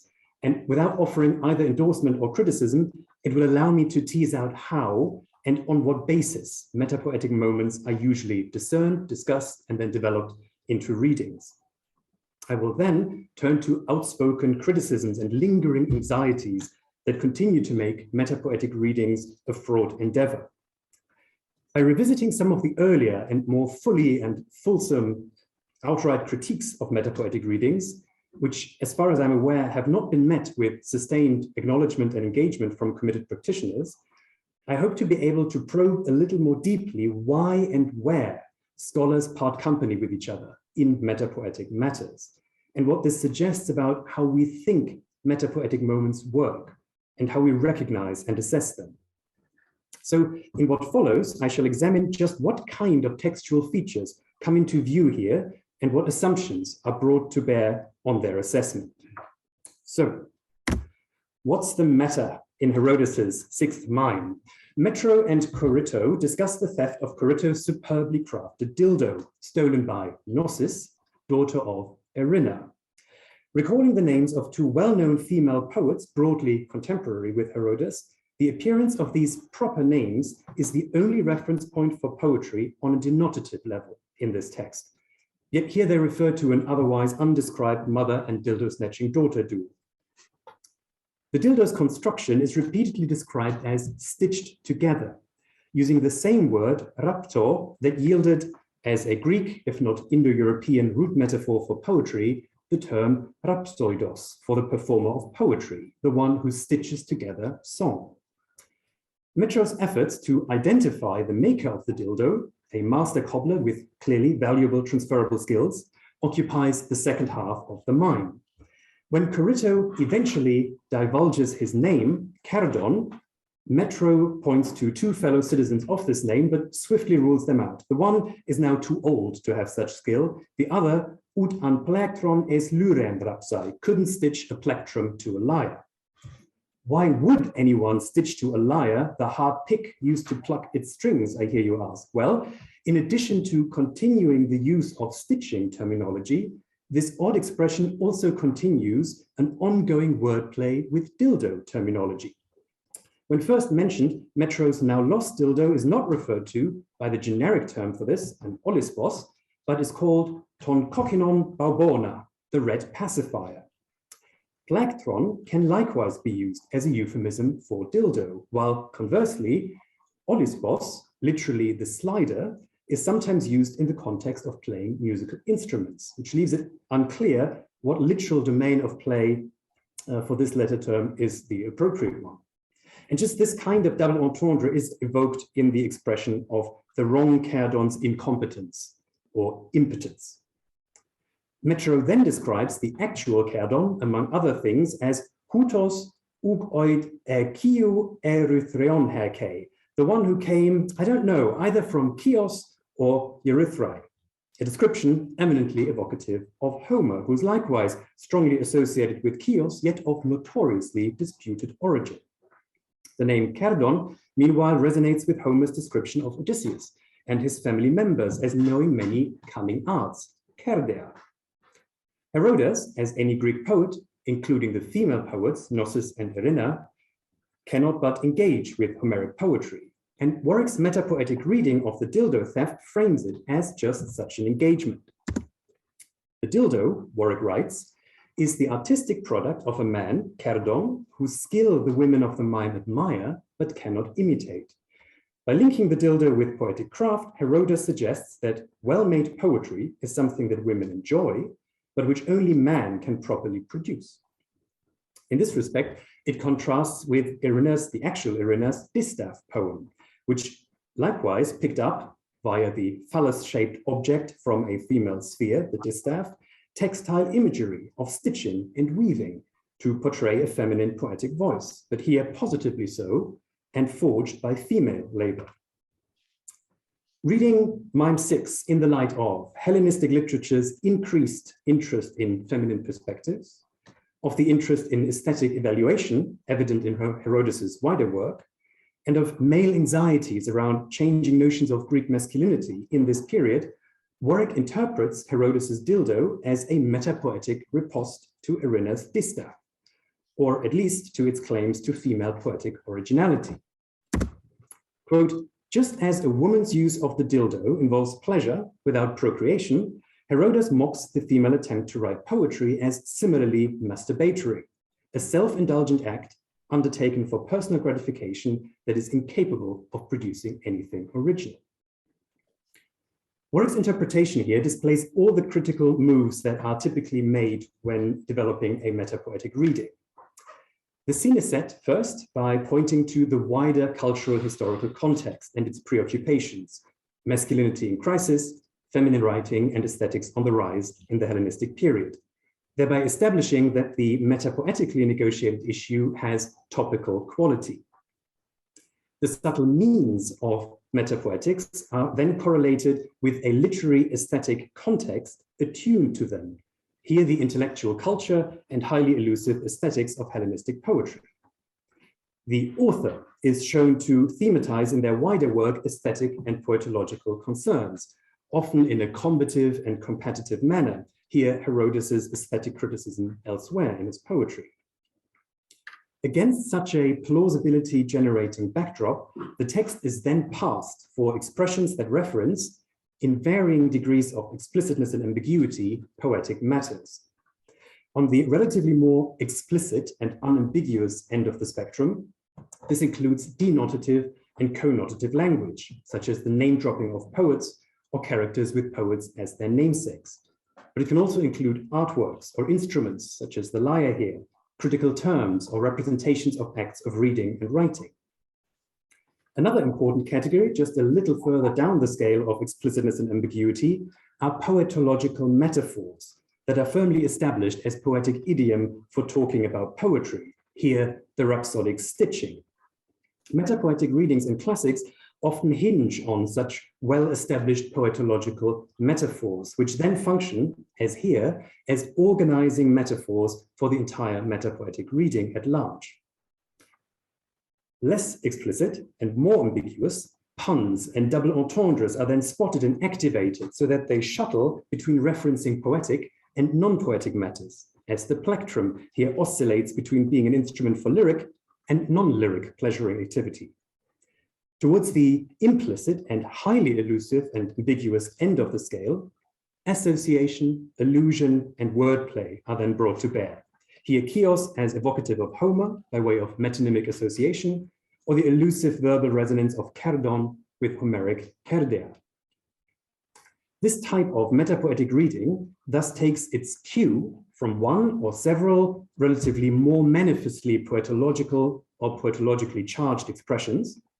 It then unfolds by way of aligning other expressions that have a more latent charge, as well as the narrative scenario as a whole, with the load-bearing expressions on the one hand, and with a topical issue to which those expressions are pegged on the other. In this process, a secondary web of meaning emerges in which poetological issues are negotiated. The role of poetic language, chiefly metaphor, pun, metonymic association, allusion, and wordplay, consists in introducing, supporting, and/or extending this secondary indirect layer of meaning that deals in poetological matters.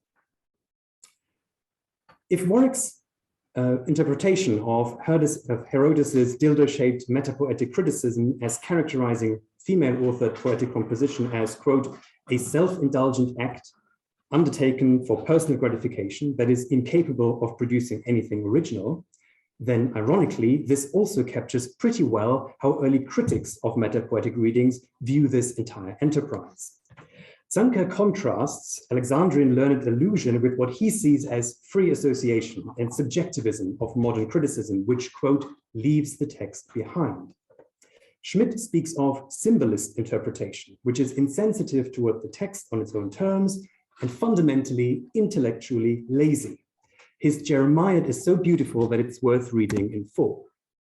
Quote, the so-called symbolist interpretation dispenses with the exercise of careful thought and, lacking in sensitivity, evades the demands of the text. It is bad allegoresis, a virtually mechanical decoding process detached from considerations of context and structure, a mere recognition of buzzwords, whose sole appeal consists in the fact that they supposedly do not mean what they say, and thus only become interesting when their proper meaning is ignored. Today, such allegoresis must be poetological. A poet is barely allowed to have any concerns apart from his poetry. All his concerns must exclusively revolve around himself as a poet. Wine is no longer wine, but poetry about wine. Love, no longer love, but love poetry. If ship and sea have once been a metaphor for the composition of poetry, then no poet can any longer speak harmlessly of sea journeys or sea storms without being instantly caught in the act of poetic self-reflection. If any poet has ever called his poetry collection a wreath or a flower harvest, then there are no longer any flowers and wreaths in poetry, but only poems and poetry collections. Now, it is tempting to miss or dismiss Schmidt's perceptive observations here, wrapped up as they are in this formidable rant. Their significance becomes clearer when we juxtapose them with the more subdued anxieties that continue to characterize even positive reviews and practitioner statements. In his review of Torrance's book, Cavalco Roselli approvingly notes that, quote, her concept of metapoetry is firmly grounded in philology.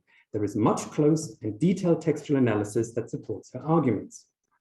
Still, there is the fear of overreach, as in Gough's verdict that, quote, many readers will happily go along with Torrance, but she ups the ante when she suggests that the old man's old treasure of Dionysus, in the recognition scene in Euripides' Electra, usually simply understood as wine, is also a metapoetic reference to Aeschylean drama. Schmidt's emphatic "let wine be wine" comes to mind. Practitioners of metapoetic readings share this worry. Kofler, for instance, clarifies in his book's introduction that reading, as he does, Aeneas as a metapoetic cipher for Virgil will not involve scene-by-scene reading from this perspective, because, quote, an interpretation that proceeds on that basis runs the risk of forced dogmatism and of assuming the character of a late antique or medieval allegoresis. Such fear of allegoresis is widespread and often goes, as here, hand in hand with fear of anachronism. Thus, Zetzel worries, in another review, that, quote, while metapoetics is certainly a legitimate approach to Alexandrian or indeed Roman poetry, there are times at which the Forest Argonautica seems to have been written by Pirandello rather than Apollonius. Braund caveats her extensive discussion of metapoetics in Latin literature as, quote, all the time aware that it is impossible to categorically argue for a metapoetic interpretation of any text. But I hope that the levels of self-consciousness manifested in these texts make a good case for the possibility of metapoetic readings of Latin literature. Now, this wins her Setaioli's approval, who finds it, quote, confirming the sanity of her attitude that she is content to stress the level of literary self-consciousness of the texts chosen, which makes the possibility of such a reading not unwarranted. The double negation is telling. Conversely, when Braund herself finds that a metapoetic reading offered by Sciasaro goes a bit too far, she swiftly qualifies her own criticism. Quote, ultimately, it all depends on each person's criteria of proof.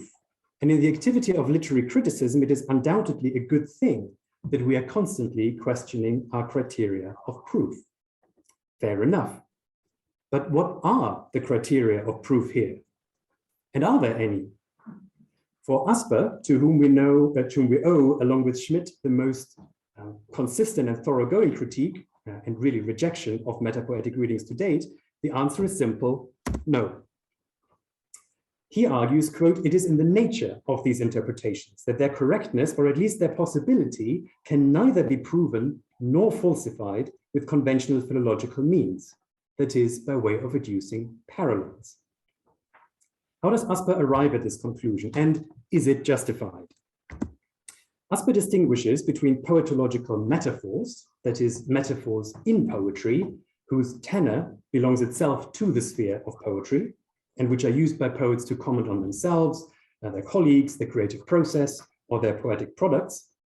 And on the other hand, metapoetic expressions, which he argues are unsubstantiated products of a hypertrophic literary critical imagination. Whereas poetological metaphors, like all metaphors, are recognizable because the context precludes a literal understanding, and so a tenor must be inferred, metapoetic expressions, he argues, differ from such ordinary metaphors in that they are, quote, "a sequence, meaningful as it stands within the narrative context, which only becomes recognizable as counterdetermined, and thus as a vehicle, on a meta level. The metapoetic metaphor is not counterdetermined by the primary context. In other words, a dildo is a dildo is a dildo unless the context tells you it can't possibly be one. It is the lack of contextual indicators for a passage's concern with metapoetic matters that undercuts for Asper the claim that an expression which makes perfect sense in the narrative flow could or should be read as an implicit metaphorical remark on poetological issues. Quote, "The context is not concerned with poetry. How then shall a recipient uncover the metapoetic significance when no intention for metapoetics is recognizable?" Asper bristles at readings where, as he puts it, quote, "a poetological metaphoricity is posited, which the context in no way suggests, and where, quote, poetological reception signals are missing." Poetological metaphors, he argues, serve the purpose of winning the reader's sympathy for the poet's approach and work. And to do that, they must be recognizable and communicate clearly. Metapoetic expressions, he says, do neither. Asper formulated his criticism in his 1997 study of poetological metaphors in Callimachus, which sought to separate out passages that demonstrably deal both explicitly and implicitly in poetry and poetics-related matters from non-poetry and poetics-related passages, which he sees at risk of being falsely claimed to fall into the former category. Yet, as the paradigmatic example of Warwick's reading of Herodotus' mime shows, things may be a little more complicated than that.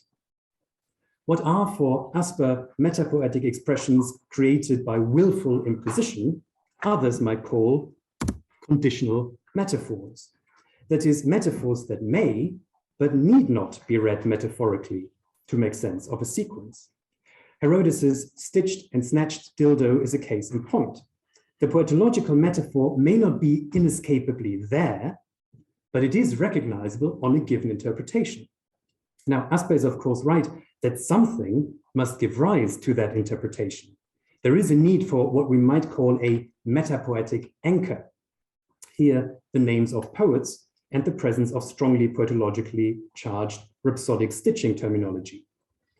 In their light, we can then observe a sustained metapoetic thickening, as ever more aspects of the text are shown to have latent secondary poetological significance. The criterion of proof, then, is whether the metapoetic anchor is strong enough, there for the taking, and the metapoetic thickening is dense enough, there for the making, to sustain the metapoetic reading advanced. And yet, Schmidt and Asper's criticisms, especially as regards the fixation on established metapoetic buzzwords, which automatically and quasi-mechanically yield metapoetic readings, should give us pause for thought. Most metapoetic readings in classics do hinge on dead poetological metaphors, cliched expressions that have become part of established poetic idiom. Most metapoetic readings then carefully, philologically, render their interpretation plausible by doing two things.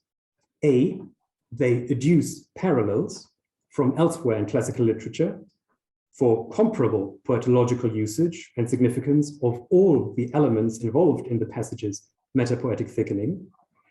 And B, they show that what is considered to be implicitly negotiated metapoetically corresponds to concrete contemporary issues that are demonstrably, that is, explicitly articulated elsewhere.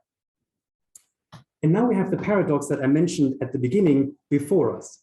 The hermeneutic trade-off for plausibility is insightfulness. In such readings, we only ever see and hear what we more or less already know.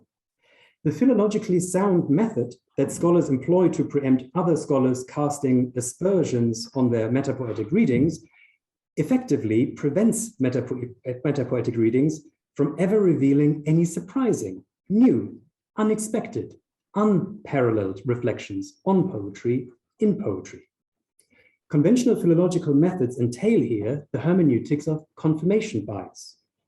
We accept as plausible only what we already know, which raises the question, what exactly do we gain from finding it again elsewhere in metapoetic form? As it stands, paradoxically, the most interesting thing in metapoetic readings may well not be what they tell us about poetry, their tenor. We already broadly know that, otherwise we wouldn't believe them. But the narrative setting and the associated terms with which they are connected through poetic language and in which they narratively unfold. A dildo is a dildo. These connections and imbrications of poetological concerns with other domains may be where fresh insights can be found. After all, the allegorical characteristically holds together two dimensions, and where poetry is deemed to refer to itself allegorically, this is precisely not an exclusive self-referentiality that leaves the text behind, but self-referentiality along with and through other references. As we've seen, metapoetics raises some fundamental questions of literary criticism. What constitutes evidence? How do the principles of philological method and persuasive interpretation relate? And who's afraid of allegoresis? In the mirror of metapoetics, critics have to face these questions. But it should also be clear that in this process, depending on our threshold for the burden of proof, we may well produce, as a result of our own methodological criteria, an antiquity and an ancient literature that is necessarily more conventional and to a lesser degree freely self-reflexive and self-conscious than modernity and modern literature. And at least in that sense, the final question of metapoetics ultimately is, what's the matter with you? Thank you. That's very good. Well, of course, we all know the real point of this day is not the papers, it's the questions from Michael. And all we're doing is feeding him papers on which we are going to get the silk experience. But I do want to say how wonderful it is to be back in a room with Michael asking questions. I realized this morning, I arrived in London 40 years ago this year. I was thinking that was a long time, but then I remembered one of the reasons we're celebrating Michael today. And I also remember that this is the week, and this will mean nothing to anyone but Michael, but this is the week that Al Jaffe turned 101, having only retired, having only hung up his pen from doing the fold-ins from Mad magazine 2 years ago. So we probably have quite a bit more to come from Michael, but I was thinking back over those 40 years, and my God, the number of traces that Michael has left on our lives, not just the many colleagues from King's who've formally learned from him, but all the rest of us who have actually also been studying with Michael all that time in less formal kinds of ways. And some of it seemed like a dream. I mean, he has done so much over the years. I mean, is it actually really the case that there was one of those King's plays where he had rewritten an Aristophanic lyric to fit the melody of Ray Noble's "Love Is the Sweetest Thing." Did I dream that? I mean, it must have been Lysistrata, one of the least three Lysistratas, I don't know what state the portrait in his attic is at this stage, but I can assure you that 40 years ago, he looked exactly like this, and probably 80 years ago, for all I know, and he probably will at 101.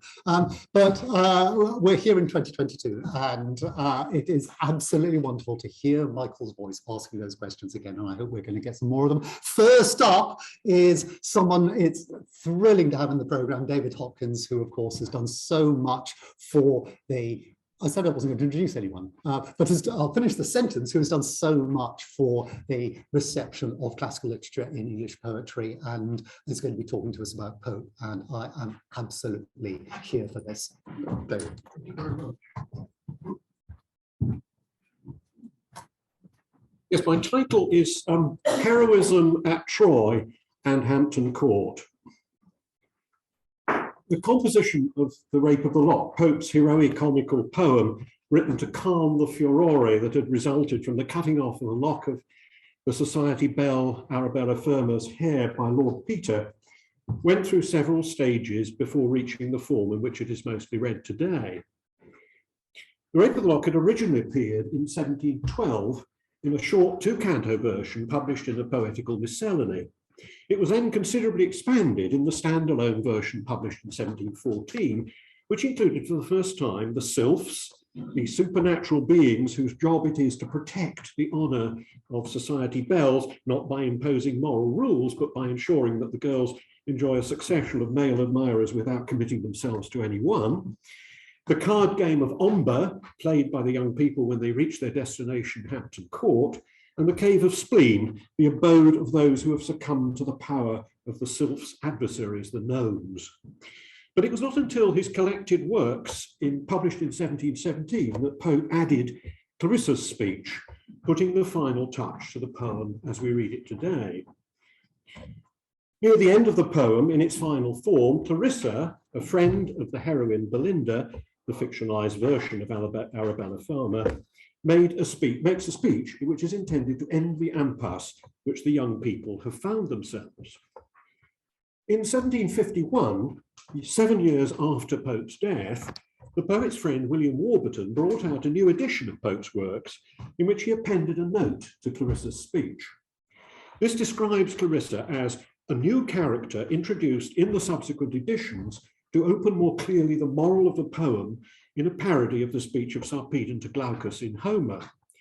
This note raises several problems. First, though it is attributed to Pope by Warburton, it's unclear whether all its wording actually derives from the poet. In the editions of his works from 1736 onwards, only the last 10 words of the note, parody of the speech of Sarpedon to Glaucus in Homer, are given. There is, to be sure, some evidence that Pope may have inserted Clarissa's speech to make the overall drift of his poem clearer. Several years after the appearance of The Rape of the Lock, Pope's enemy, John Dennis, published a pamphlet criticising the poem, in which he compared the rape unfavourably with Le Lutrin, the Mock-heroic poem by Boileau, and singled out one particular passage in which he thought Boileau, unlike Pope, seems to have given broad hints at what was his real meaning. At this point in his copy of Dennis's pamphlet, Pope wrote in the margin Clarissa's speech. Dennis's pamphlet was not published until 1728, but it's probable that it was written in May 1714, that is before Pope's edition of Clarissa's speech. Pope's marginal note may therefore register his feeling that his later inclusion of the speech had already met Dennis's objection. But we do not know whether Pope or Warburton is responsible for the specific observation that Clarissa's speech was introduced to open more clearly the moral of the poem. And precisely what, in any case, are those words intended to signify? Are we to consider Clarissa as the poet's mouthpiece, and her words as a straightforward statement of his poem's moral?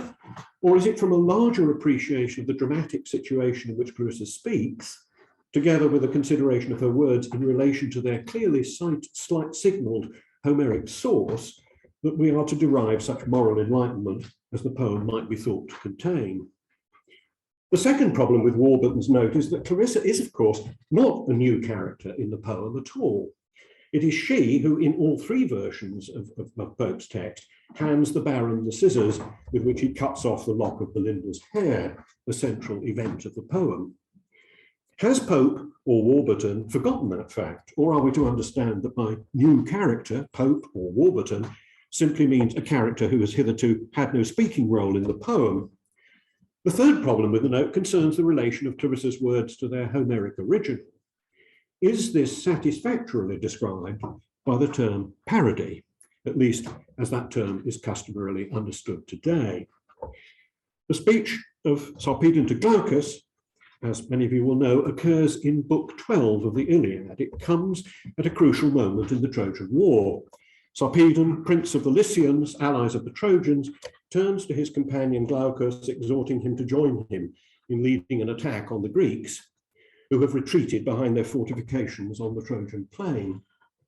Why, Sarpedon asks, are he and Glaucus afforded honour, time, above the other Lycian chieftains, with the finest seats, food and wine at banquets, and a great domain, temenos, of rich farmland?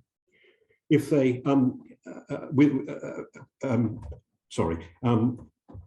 if they do not fight in the forefront of the battle, thereby inspiring the admiration of their fellow Lycians.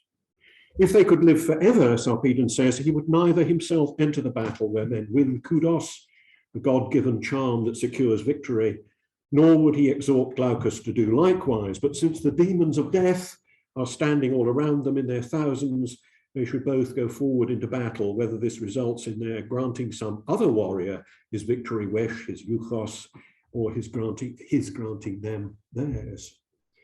Sarpedon's speech has often been considered one of the clearest and most concentrated expression of the heroic ideology which is invoked by the warrior chieftains in the Iliad, and which has been expounded with characteristic eloquence in general terms by Michael Silk. Its basis, Michael says, is a logical chain which links death, glory, art, and immortality. Death is inescapable and final. Therefore, life is of irreplaceable value. Yet certain acts, especially those that risk or incur death, can achieve the glory that outlives finite life, so long as they are perpetuated in art. We thus reclaim a kind of immortality from the clutches of mortality itself.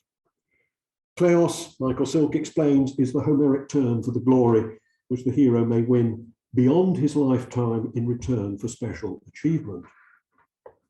In 1709, Pope published a translation of Sarpedon's speech, which was later, in 1717, precisely the same year in which Clarissa's speech was added to the Rape of the Lock, incorporated in his complete translation of the Iliad, and you should have this on your handout. Why boast we, Glaucus, our extended reign, where Xanthus streams enrich the Lycian plain? Our numerous herds that range the fruitful field, and hills where vines their purple harvest yield. Our foaming bowls with purer nectar crowned, our feasts enhanced with music's sprightly sound. Why on those shores are we with joy surveyed, admired as heroes and as gods obeyed? Unless great acts superior merit prove and vindicate the bounteous powers above. 'Tis ours the dignity they give to grace, the first in valour as the first in place, that when with wondering eyes our martial bands behold our deeds transcending our commands, such, they may cry, deserve the sovereign state, whom those that envy dare not imitate. Could all our care elude the gloomy grave, which claims no less the fearful than the brave, for lust of fame I should not vainly dare in fighting fields, nor urge thy soul to war. But since, alas, ignoble age must come, disease and death's inexorable doom, the life which others pay, let us bestow, and give to fame what we to nature owe. Brave though we fall, and honoured if we live, or let us glory gain, or glory give. Pope's translation of Sarpedon's speech, like his Iliad translation more generally, has been criticised for displaying a rhetorical self-consciousness and antithetical elegance which are alien to Homer's syntactically looser and more plain-spoken original. There is some truth in such charges. In his lectures on translating Homer, Matthew Arnold, writing specifically about Sarpedon's speech, said famously that in Pope's version, Homer's original has passed through a literary and rhetorical crucible and come out highly intellectualized. And even Samuel Johnson, who described Pope's Iliad as that poetical wonder, a performance which no age or nation can pretend to equal, conceded that Homer doubtless owes to his translator many Ovidian graces not exactly suitable to his character. But what is less often noted by commentators on Pope's Iliad is the surprising fidelity with which Pope has conveyed the structure of relationships and ethical convictions which underpin Sarpedon's words in Homer's Greek. The pointed antithesis at the end of Pope's version, or let us glory gain or glory give, is surely not a gratuitous 18th century embellishment, but captures tellingly the choice which faces the warriors who will, if they survive, gain Kleos in their lifetime, but if they are killed, generously yield it to others, surviving themselves only in posthumous reports of their bravery. And another key antithesis in Pope's rendering, the life which others pay, let us bestow, shows Pope's appreciation of a further dimension to Sarpedon's heroic thinking. In an important essay, Christopher Gill has argued that Sarpedon's resolve to lead the assault is presented by Homer not as the expression of modern style altruism, or as a determinate quid pro quo for determinate privileges and status, but as a freely offered favor, a charis. Pope felicitously anticipates such an interpretation when his Sarpedon urges that they should bestow, that is, give freely and graciously, lives which lesser fighting men merely pay, surrender out of duty. All this, however, might seem worlds away from the speech in which Clarissa makes in The Rape of the Lock, also on your sheet. Say, why are beauties praised and honoured most? The wise man's passion and the vain man's toast. Why decked with all that land and sea afford? Why angels called and angel-like adored? Why round our coaches crowd the white glove bows? Why bows the side box from its inmost rows? How vain are all these glories, all our gains, unless good sense preserve what beauty gains. That men may say, when we the front box grace, behold the first in virtue as in face. Oh, if to dance all night and dress all day charmed the smallpox or chased old age away, who would not scorn what Hussif's cares produce, or who would learn one earthly thing of use? To patch, nay, ogle, might become a saint, nor could it sure be such a sin to paint. But since, alas, frail beauty must decay, curled or uncurled, since locks will turn to grey, since painted or not painted, all shall fade, and she who scorns a man must die a maid. What then remains but well our power to use and keep good humour still, whate'er we lose? And trust me, dear, good humour can prevail when airs and flights and screams and scolding fail. Beauties in vain their pretty eyes may roll, charms strike the sight, but merit wins the soul. At first sight, this speech might seem to answer to the conventional textbook definition of mock heroic, according to which trivial or contemptible subject matter is described or evoked in a lofty style suited to more serious matters, in order that its triviality may be felt more acutely. On such a reading, the speech might seem to support the larger interpretation of The Rape of the Lock as a mock heroic satire on the vanity and frivolity of vapid society belles. By being given sentiments that parallel rhetorically those of the Homeric Sarpedon, such an interpretation would suggest Clarissa reveals the utter inconsequentiality of a trivial dispute at an upper-class 18th century party when compared with the serious life or death conflict on the plains of Troy. From another point of view, Clarissa might be thought to be uttering sentiments that reflect all too closely the male-dominated morality of Pope's day. Her advice that Belinda and her fellow belles should put aside their party-going frivolity and learn how to behave in such a way as will attract and retain a husband and fit them for a life of sober marital and household duty, might be seen as all too similar to the patronizing of the fair sex to be found in the pages of the Tatler and the Spectator. If these are Clarissa's sentiments, and Clarissa is thought of as Pope's mouthpiece, Pope might be seen to be aligning himself with an 18th century condescension towards women, with which we would find it very difficult to sympathize today.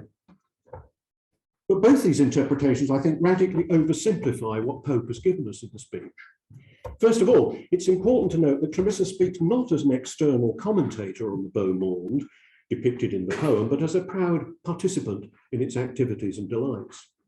It's therefore perhaps to be seen as a significant decision rather than a mere oversight on Pope's part that the Clarissa who makes the speech was also the Baron's accomplice in the cutting off of Belinda's hair. For, we note, she emphatically and with relish includes herself among the beauties who are praised and honoured by both wise and vain men. It is, she says, our pains that have attracted them, and we who are admired in the front box at the theatre, even by those men in the inmost rows of the side box. And when she laments the fact that there will come a time when the girls will no longer be able to devote themselves to such pure pleasures as they enjoy at present, she surely says this in a tone of genuine regret, to which we are expected to respond with sympathy. There is, I think, wistful longing rather than moralizing exultation in her exclamation, "Oh, if to dance all night and dress all day." And when we've seen vividly for ourselves earlier in the poem the exquisite display of beauty that the young girl's flirtatious pleasures have involved, The Rape of the Lock certainly contains many sly jokes at the expense of the bells, but as several critics have observed, the poem is even more notable for its warm celebration of the radiant, shimmering delights of youthful femininity. This is nowhere more in evidence than in Pope's description of the sylphs, themselves the spirits of former belles, as they disport themselves above the barge that is conveying Belinda to Hampton Court. Some to the sun their insect wings unfold, waft on the breeze or sink in clouds of gold. Transparent forms, too fine for mortal sight, their fluid bodies half dissolved in light.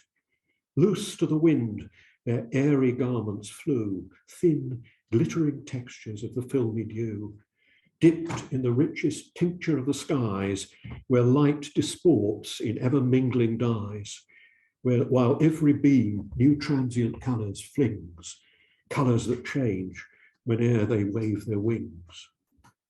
In a telling analysis of that passage, Simon Jarvis has recorded his overwhelming experience of evanescent liquidity, of a powerful seduction whose force is present precisely in its transience, in its continuous disappearance and elusiveness, rather than any impression of symmetry, balance, or order that might conventionally be expected from an 18th century poet. Like a number of other critics, Jarvis notes that the language in which Pope evokes the bells and their attendant sylphs is very close to that in which he describes the sources and delights of his own poetic imagination. There is, it seems, an intimate relation for Pope between femininity and the wellsprings of the art with which he so lovingly evokes that femininity.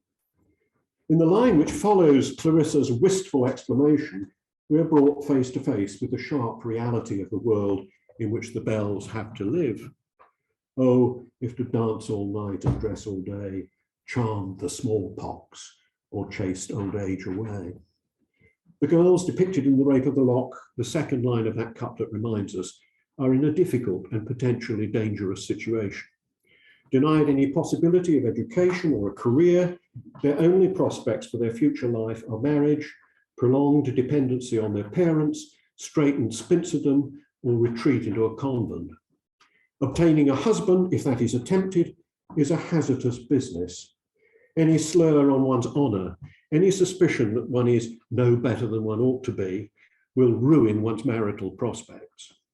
The resonances of the term honour in the poem indeed suggest the specifically sexual dimension of the girl's predicament. For the OED notes that in Pope's day the term could suggest not only chastity and virginity, OED 7, but could also be a euphemism for the female genitals, OED 7b, a meaning that reverberates in Belinda's wish that the Baron had seized hares lest in sight, are any hares but these.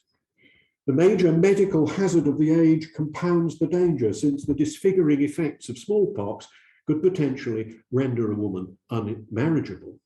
And even if she is successful in gaining a husband, she may be neglected or ill-treated by him. In a poem closely related to the rape of the lock, the Epistle to Miss Blunt with the works of Voiture, probably written shortly before the first version of the rape, Pope tells a cautionary tale of Pamela, a girl who, like those enthralled to the gnomes in the rape of the lock, sets her sights on and obtains a rich husband, only to find that she has acquired a fool for mate and that his title is empty. She glares in balls, front boxes and the ring, a vain, unquiet, glittering, wretched thing. Pride, pomp and state but reach her outward part. She sighs and is no duchess at her heart. How felicitous is that phrase of Pope's, she glares, capturing simultaneously the dazzling showiness of Pamela's jewellery and the look of impotent fury on her face. In his later epistle to a lady, Pope was to offer a frightening portrait gallery of miserable, capricious and half-crazed women, the casualties of a cruel social world where men make all the rules and hold all the power. Such thoughts might suggest that the relationship between Clarissa's speech and Sarpedon's is not merely one of parody, at least as that term is generally understood today, or of mock heroic satire. Pope, we remember, called the rape an heroic-comical and not a mock heroic poem, as well as suggesting that the bells are involved in a storm in a teacup, a contretemps which is in some ways obviously far less serious and life-threatening than the challenges which face an Homeric warrior on the battlefield.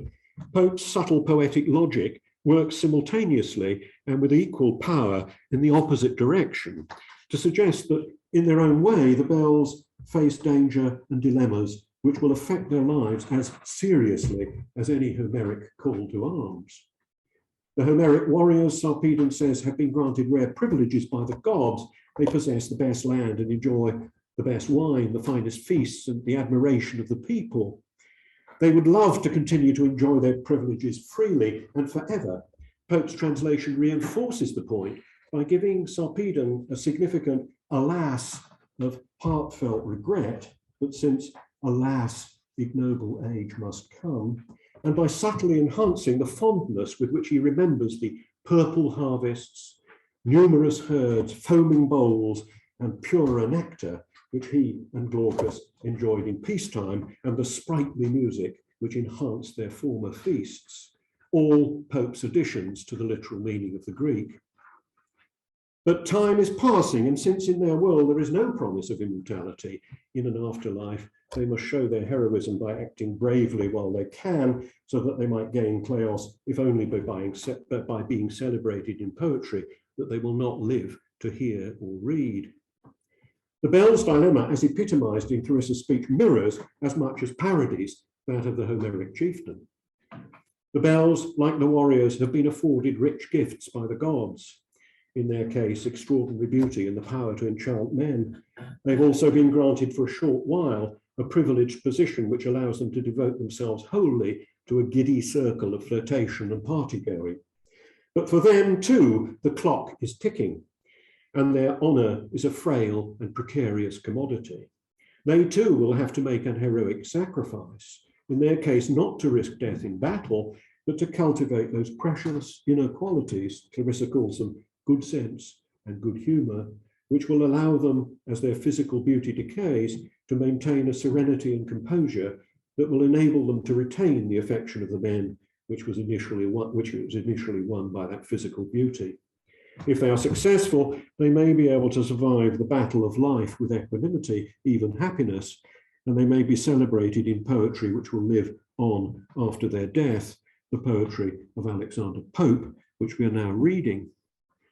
There's no more reason, I think, to suppose that Pope straightforwardly approves of the social conditions which make such heroism necessary, than to suppose that Homer or Pope, his translator, single-mindedly endorse the warrior code of the Iliad.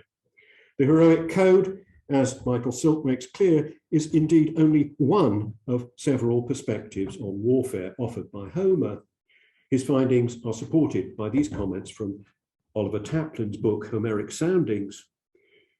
The widespread supposition that Homeric values and the Homeric code are clear, established, and unanimously accepted by characters and audience alike is untenable only because the participant characters spend so much time and energy on disagreeing about ethics and values. Issues of approval, respect, justification, sanction, and their contraries are open for dispute, both by the characters within the poem and by the audience outside. In the epistle to Miss Blunt, Pope explicitly advises his addressee not to be swayed by the demands of the marriage market, the potential risks being too great. Pope begs Miss Blunt, quit not the free innocence of life for the dull glory of a virtuous wife.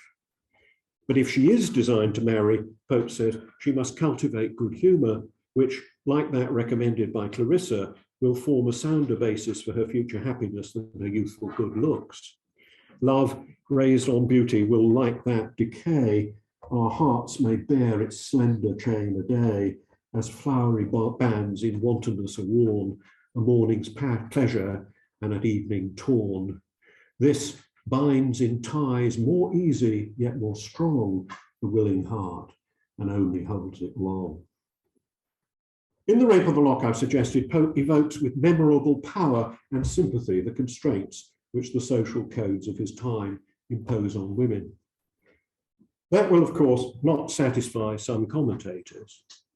It was Karl Marx's famous suggestion, as we all know, that it should be our business to change the world, rather than merely, like the philosophers, to analyze it.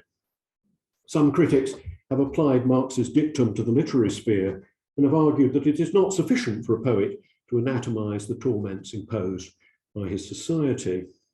They should rather actively seek to bring about their downfall. In his celebrated study of 1973, The Country and the City, Raymond Williams praised George Crabbe's accurate descriptions of the condition of the rural poor, but then criticized Crabbe for falling back ultimately on what he calls a familiar ideology that attributes the sufferings of country people to the human condition in general, rather than to the particular historically determined social circumstances that affect their lives. Feminist critics have attacked Pope on similar grounds, suggesting that he fundamentally accepts as inevitable and unalterable the social arrangements within which the young women of his time were trapped. But can such critics be sure that even within the socialist and feminist utopias for which they long, there might not be obstacles to human happiness and fulfillment as serious as those facing those on the Homeric battlefield or the 18th century dance floor? Pope, it seems, viewed the plight of the Homeric warrior and the 18th century society belle as twin illustrations of dilemmas that have faced humanity in societies of very different kinds from Bronze Age Greece to his own day. Who is to say that they're not also present in some form or other in our own world, or others that we might imagine or desire? So I can see the very familiar Gospel Oak sunlight streaming in through William's window there. William, of course, would have wanted to be here today, but he's even more positive than usual this week, and I'm afraid is having to be remote. But we do have his handout. I hope everyone's got a copy of that. William, are you able, I don't know what we have to do to get full view on the screen. I think it's probably something Claire needs to do, or do I? Oh, right, okay. So I said I wasn't going to introduce anyone. I will just say, as a content warning, as you'll see from this handout, this talk contains metaphorical language. Well, I am very sorry not to be there and to pay tribute in person to a treasured colleague for the last 15 years. And in fact, I've known Michael's work for longer than that, since I was a graduate student in the 1970s, a graduate student in comparative literature. And for anybody who wanted to be a classicist and a comparatist, Michael was a pioneer and has continued to be an inspiration for me all that time. It was a delight for me to finally end up at King's and be his colleague. And what I have today is really some very preliminary thoughts on a subject that I hope has some interest for anybody such as Michael who's interested in poetic language. As a teenage reader of 19th century novels, I would occasionally come across a very frustrating type of phrase. It appeared in forms like, "That night he enjoyed her most intimate caresses." Novels, as you might guess, were usually French. What, I wondered, was the reader supposed to make of this? Was it code for something quite specific, which I was not yet adult enough to understand? Or was it a vague expression casting a veil over what was not intended to come into clearer focus? Caress didn't seem to be used in the sense I had usually encountered it, where it might be applied to the cheek of a child. My dilemma seemed to require a more precise term than euphemism for a form of diction that could be understood either as code or as vagueness. If it was simply vague, it might mean that was a special night and let's leave it at that. Or it might be an invitation to the reader to imagine the scene for themselves, to set their own bar to the most intimate of caresses. If, on the other hand, it was code, it was simply a euphemism under which we were to understand some specific act. But there was also the possibility that the author or translator was leaving the category of this phrase ambiguous, and we were to be uncertain as to whether something particular was intended or not. Erotic material has been peculiarly exposed to problems of diction. The usual vulgarisms either breach decorum or have been regarded as anti-erotic, and the alternative, more clinical or legalistic language does not strike the required tone either. The issue of diction in erotic material reflects the broader need that has been felt at various periods and in various genres to blur the focus on objects or activities that are felt to be intrinsically unpoetical or unliterary, but can't be entirely avoided. However, eroticism presents distinctive issues for literary language. And in this paper, I'm going to focus on some of the ways they play out. Broadly speaking, I'll be concerned with euphemism, but as I've already suggested, in this case, the term needs to be elastic. In erotic contexts, we can distinguish between different aspects of euphemism. One aspect would be the need to observe the limits of decorum in any given case. Another aspect serves to enhance the erotic potential of the language through the often periphrastic pleasures of euphemism itself. But as the example of the most intimate caresses illustrates, euphemism itself can be either veil or substitute, blur or code, and it may be hard to decide between them. Let me start with a genre that observes a strict decorum of diction in spite of its erotic subject matter. Latin love elegy eschews obscenity both in lingua and in re. Only Ovid moves once or twice into X-rated subject matter, but even he, for the most part, finds opportunities for poetic wit in the very decorum of the genre and never uses obscene language. There are several euphemisms for sexual intercourse in Latin elegy. Venus, of course, but also opus, and the one that most interests me, gaudia, joys. This always appears in the plural when used in an erotic sense. What is distinctive about gaudia is that it refers to the subjective experience of sex, and that it may imply the expression of that experience. Throughout Roman elegy, it serves as a vague or general euphemism for sexual activity, although it is well suited to the more particular sense of orgasm, which is, one could say, the mode in which sexual intercourse rejoices. Ovid uses it twice in this particular sense in the Ars Amatoria, and this is your number one. In the first case, he says, "Let no girl perform a duty for me," officium. "I like to hear the sounds that confess her gaudia, sua gaudia facis." Here, the literal meaning of gaudia, underlined by sua, declaring her joys, replaces the more general use as a euphemism for sex and allows gaudia to become code for orgasm. In the second such use, Ovid is less concerned about whether the woman is merely performing an officium and encourages women, if necessary, to fake orgasms in a Harry met Sally manner. And you, to whom nature has denied a feel for sex, fake the sweet gaudia with a lying sound.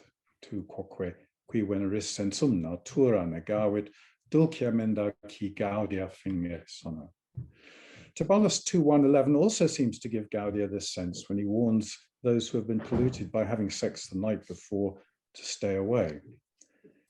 And I ask you too to stay far away and leave the altars, you to whom Venus brought Gaudia last night. In the pentameter, Venus and Gaudia can be read in different senses. Either Venus equals sex, brought Gaudia equals orgasm, or Venus, the goddess, brought Gaudia sex. So Gaudia might qualify for my category of diction that is ambiguous or at least fluid, between vague and coded.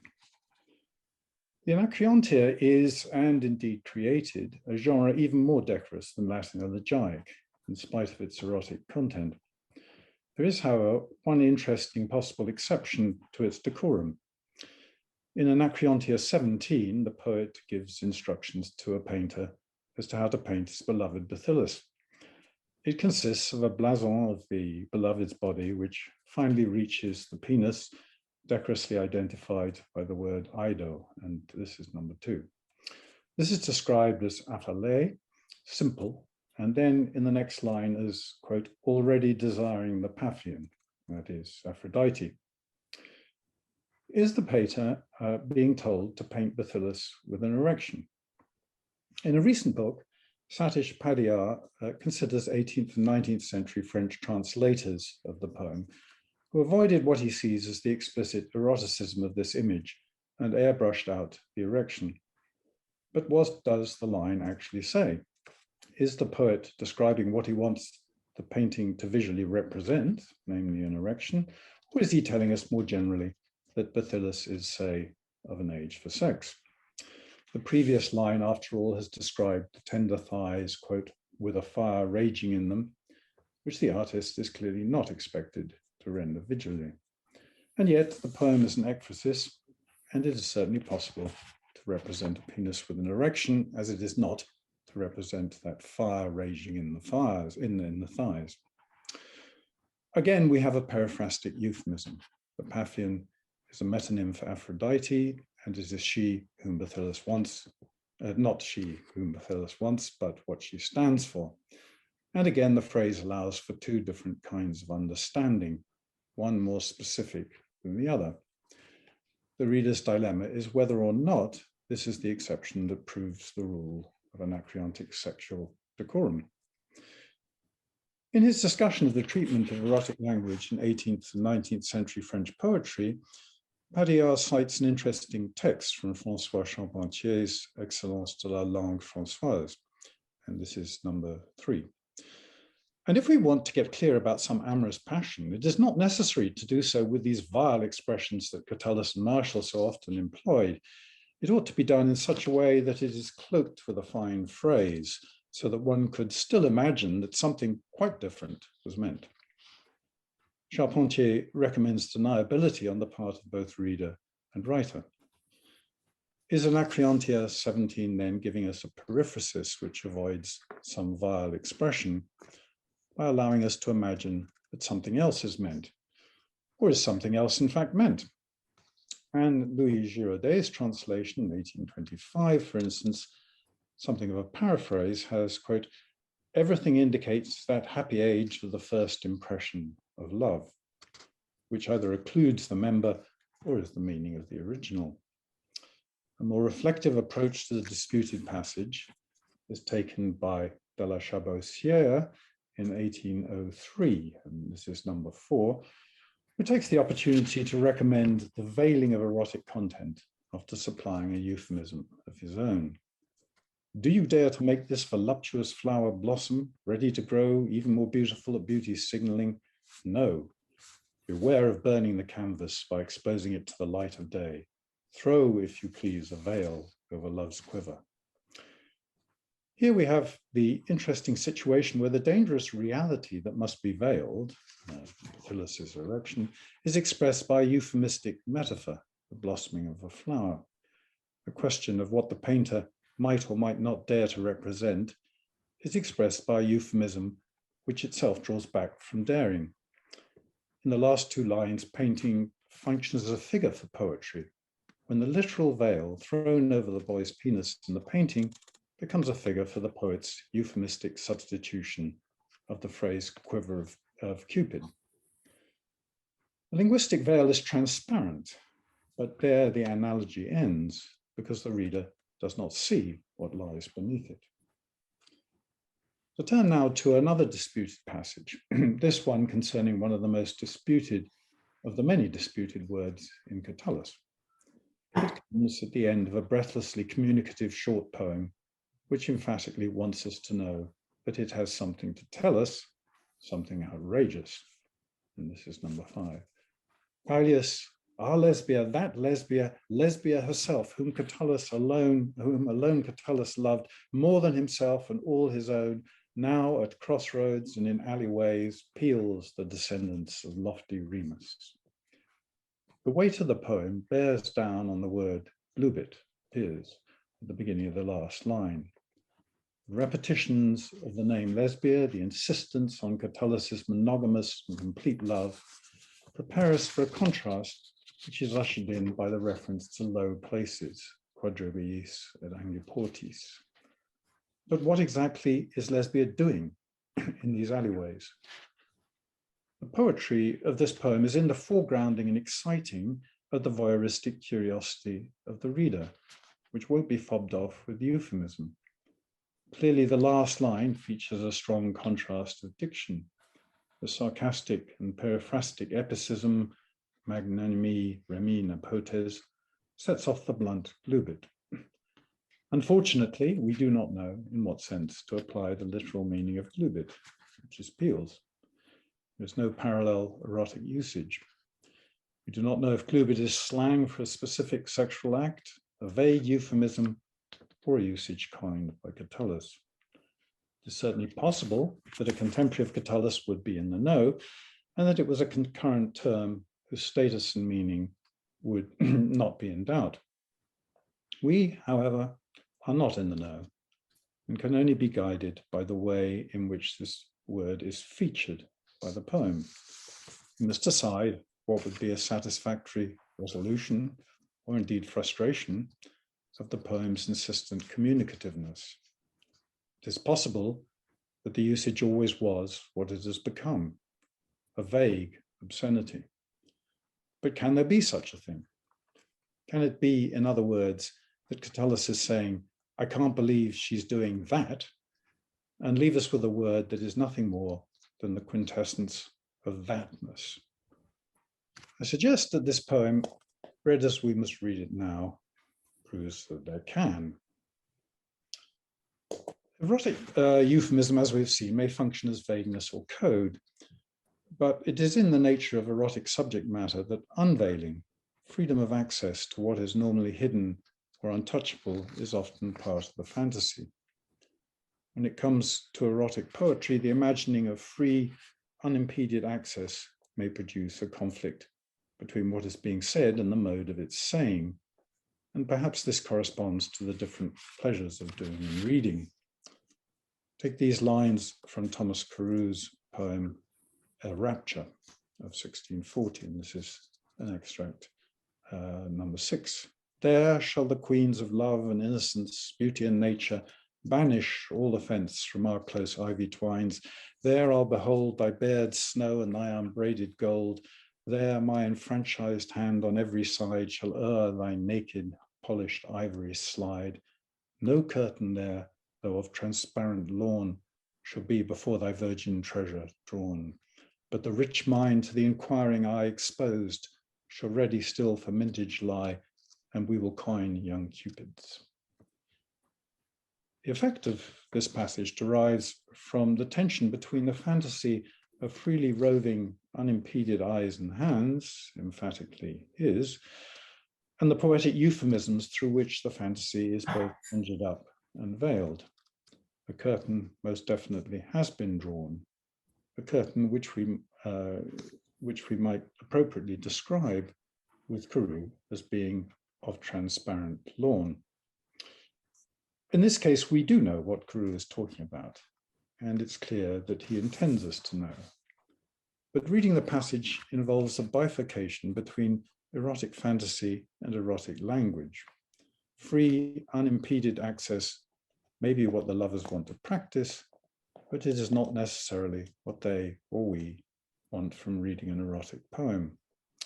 Reading through the veil is what makes the poem erotic, while it reminds us insistently that erotic experience is different.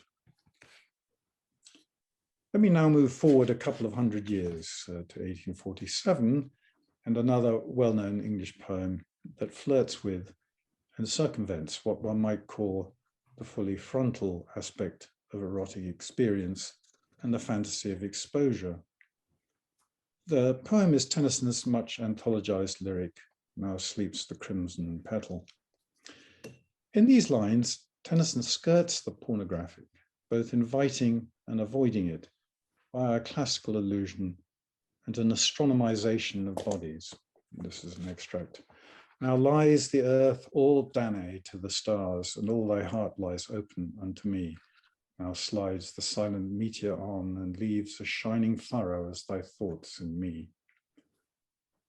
The lover's world is given a convincingly cosmic dimension by Tennyson. But I want to focus on the mythological allusion.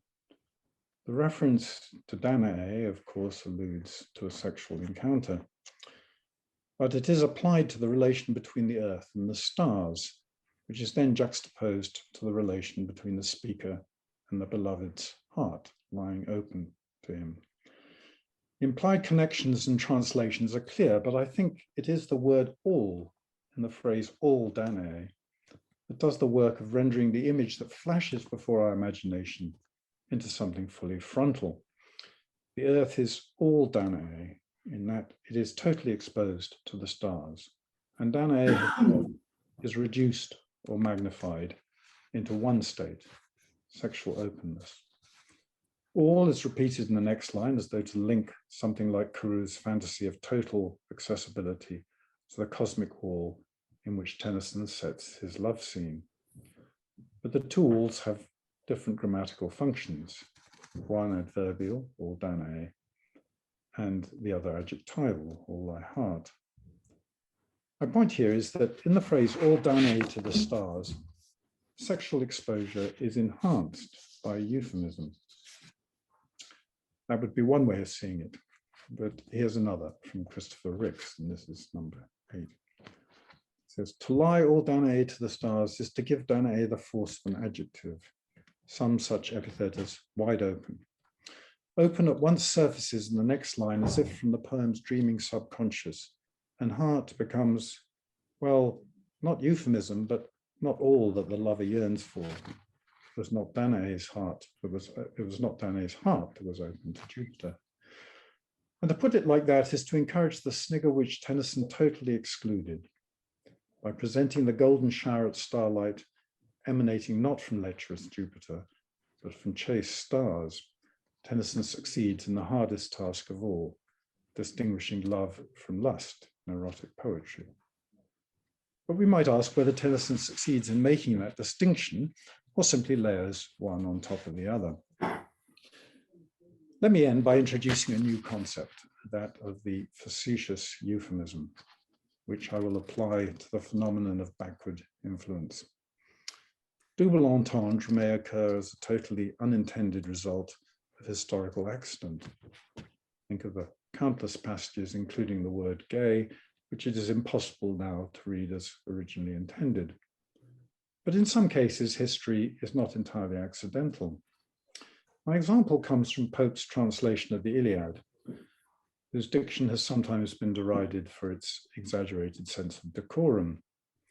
And I'm going to approach it via another classic, a classic of erotic literature. Pornographic material is a prime source of poetic language, and its poeticisms have a tendency towards the facetious. As a representative sample, I offer this from The Adventures of Father Silas, a libertine French novel that appeared anonymously in 1740, was first translated into English by George Carrington in 1897, and is attributed in the Olympia Press edition to a certain Beauregard de Far Niente. Quote, "My lance was now ready for the jousting that my antagonist so ardently desired, and to every embrace she most heartily responded with a volley of kisses." The episode ends when both participants are, quote, "deluged with an overflow of love's peculiar distillery." Euphemism could hardly be more facetious. The military language, my lance, etc., which here is at least mutual, is a familiar feature of male-authored erotic literature. War itself is a subject that literature, and particularly poetry, has often treated gingerly. Homer's graphic descriptions of wounds and wounding have not always been thought to be poetic material. An unintendedly comic crossing of wires can occur when the same euphemistic diction is shared by the two subjects.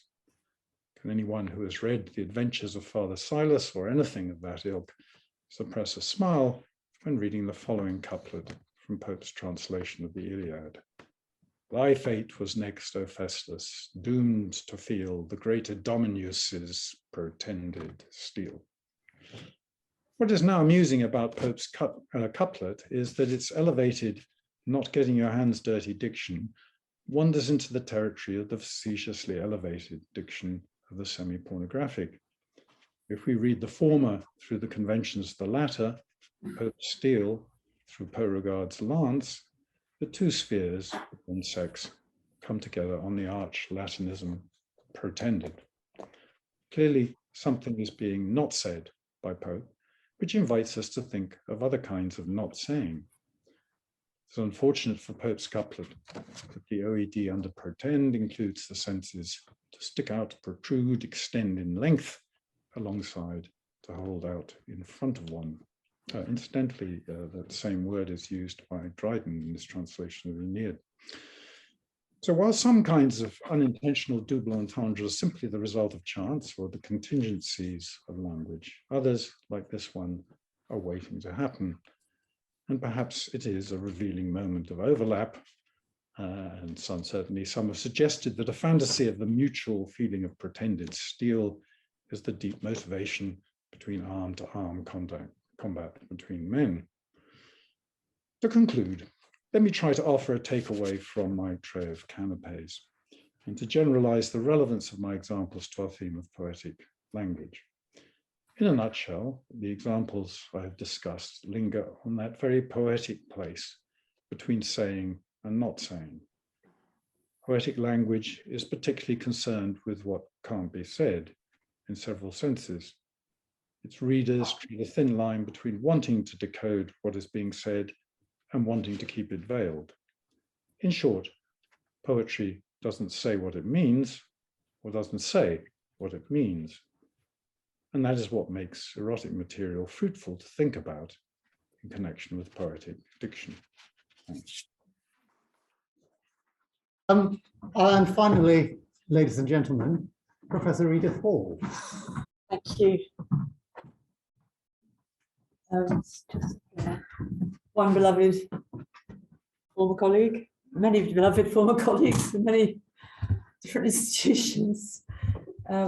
Michael came into my life when he asked me to talk to tragedy and the tragic when I was barely out of grad school.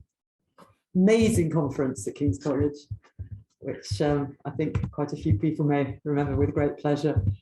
I had to talk about Aristotle's Poetics in answer to Gregory Zipakis. I now realise he was right and I was wrong. One does grow up. Three things that Michael has done actually are with me all the time in teaching. I don't know why, these particular three things. The first is the metaphor book, taught me everything I know about metaphor, thank you. That was long before I met you.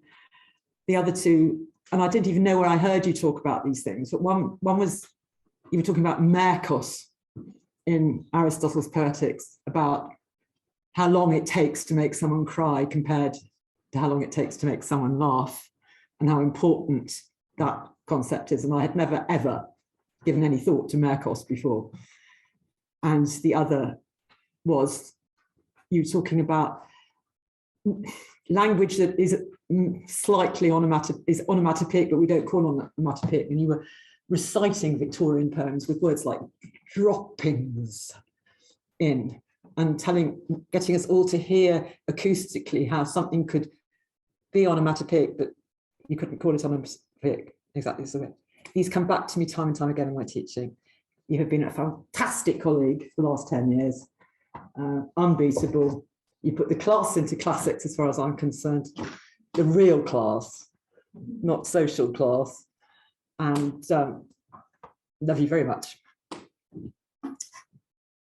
So I decided I had to talk something about the tragic, something about the poetics, and something about vocalization and music, because music, especially musical theatre, is a passion that we share. So it's also, because I'm the last one, going to be quite kind of full of levity, if that's all right. In the Poetics, Aristotle writes one of the most frustrating half sentences in world literature. The various stages metabases of tragedy and who was responsible for them are known. This is just after he's talked about improvising and improvising prologues to dithyrambs and things. We know them.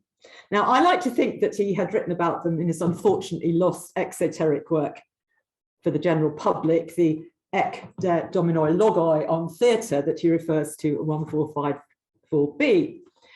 But today I'm imagining I've discovered a page in a lost exoteric work in which Aristotle did describe the early metabases of tragedy. I'm going to start by collecting the endoxa on rival etymologies of tragoidia, which will involve using the library of medical books that Aristotle inherited from his father, Dr. Nicomachus of Stagira. And I will then tithony the phenomena apparent on antique drinking ceramics used at the Lyceum Symposia. Perhaps Aristotle wrote as follows. So I'm going to do my lecture, but I did actually buy this to personify Aristotle, but I can't talk through the whole, so it will come in useful as a prop later when we get on to billy goats. Okay, this is Aristotle. As to the explanations given to the noun tragodia, they are several. Those involved with the visual dimensions of tragedy, the skiopoioi, say that the choruses of satyr play, from whose trochaic dancers tragedy evolved, were also known as tragoi, or billy goats, because they dressed like goats. But this is felt by many not to be appropriate to the dignity of tragedy. And the popular view, which seems to resolve this difficulty, O men of the Lyceum, upheld by the magistrates in charge of the administration of festivals, is that a goat or a helping of goat was awarded as a prize in the early competitions. The priests and cooks I have talked to claim that tragedy was originally a song sung at the sacrifice of a goat, although this is not actually incompatible with the goat prize hypothesis. You can get a prize which you then eat. Now, there may be truth in all these derivations, but in early instances of parallel words like rhapsodia, which we've met today, and trugoidia, which is what Aristophanes sometimes calls comedy, the first part of the nouns is taken from a verb describing the agency of those creating the performance. Hesiod speaks of himself and Homer as stitching our song, frag 265, rhapsantes aoden, the chorus of Aristophanes' piece, where trugodia is celebrated, use the verb trugao of what they want to do to peace, tread her like grapes, as they sing in a celebration. I don't know what Comrade Fitzgerald would do with treading her like grapes. Now, what is the equivalent with the trag element of the verbs raptain and trugan? It is tragan. There is a fourth opinion concerning what tragodia means. Those who train singers devote considerable care to the period when young men are developing into sexual maturity and undergoing many changes, which include the enlargement of the genitals and the torso and the larynx. This leads to the voice becoming deeper, but only after an extended period of unevenness, anomalia, in delivery. The youths are said to tragan, occasionally tragidsign, as is shown several times in Hippocrates' Epidemics. One medical writer uses the noun potragos to mean the enlarged larynx, another the period at which the voice changes and the testicles settle down. There are illustrations of young men talking, possibly flirting, or making music with apparently extra numerary goats, which seem to indicate the age group of the young men. The voice coaches that I've spoken to say that tragoidoi were originally pubescent male singers whose voices were breaking. They were a different group from those who sang in the boys' and men's choruses who perform at the Dionysia, as they still do today, as I have outlined in my Constitution of the Athenians, which I wrote, not anybody else.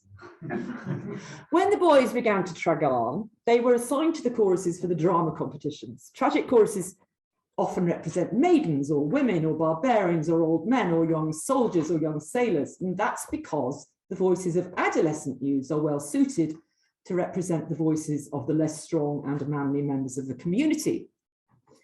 The actors themselves, who may well be as old as 60 and even more, use a wide range of registers depending on the characters being impersonated. Low registers are used for older male characters since, as I say in my Poetics, it is not easy for those whose powers have failed through years to sing the high scales. Their time of life naturally suggests the use of the low. But when the vase painters portray the choruses dancing in tragedy, they are young and beardless, whether they're playing satyrs or maenads or other roles. The youthfulness of the chorutai in tragedy is related by a few, especially in Gaul and beyond where Atlantis sank, to the ephebate, which is, however, much more recent, and to some very obscure myths about dark hunters preparing for initiation in the mountains and Dionysus wearing a black goat skin. The unevenness, anomalia of the sounds produced by hoi tragantes also makes those voices very suitable for tragic singing. Tragic audiences find emotive the precise moments of change within a single performance from one type of meter and delivery to another, the actual gear shifts. When we held a discussion at the Lyceum that resulted in our problem 19.6, we saw that the form of delivery in tragic songs called paracataloguer or recitative is effective because of the contrast involved, dieten anomalian. Contrast, anomalia, is the motive in situations of great misfortune or grief. Regularity, to homales, is less conducive to lamentation. The effect of contrast or sudden gear shift with an individual deliberately might also be produced by sudden shifts in pitch. In my Generation of Animals, where I use the cognate term anomalos in my account of the adolescent male voice, when in the process of breaking, hotan anomalos ehe forner, swerving suddenly from the childhood register to the adult males. Now, we know that those who write the melodies for the tragic monages, we know from things that will later be called musical papyri, like to introduce very large intervals, plunging more than an octave up and down the register. For example, when baritones impersonate a prophet and make them plunge suddenly down an octave in one monody I've heard, and a third. One is actually an octave and a third.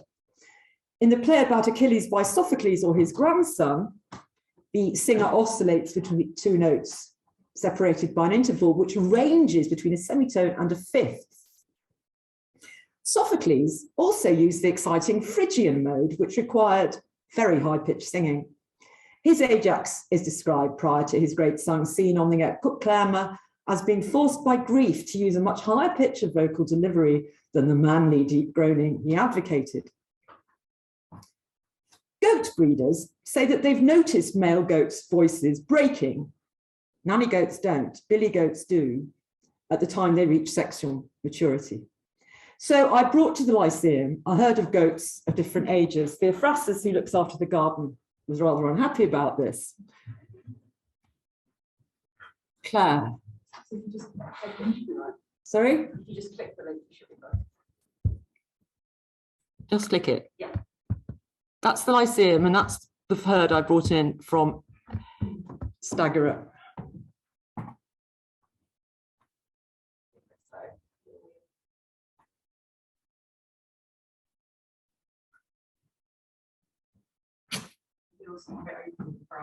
Do you mind? Yeah. Now I'd like you to listen, because I can hear not only variety of pitch. These are goats of all ages.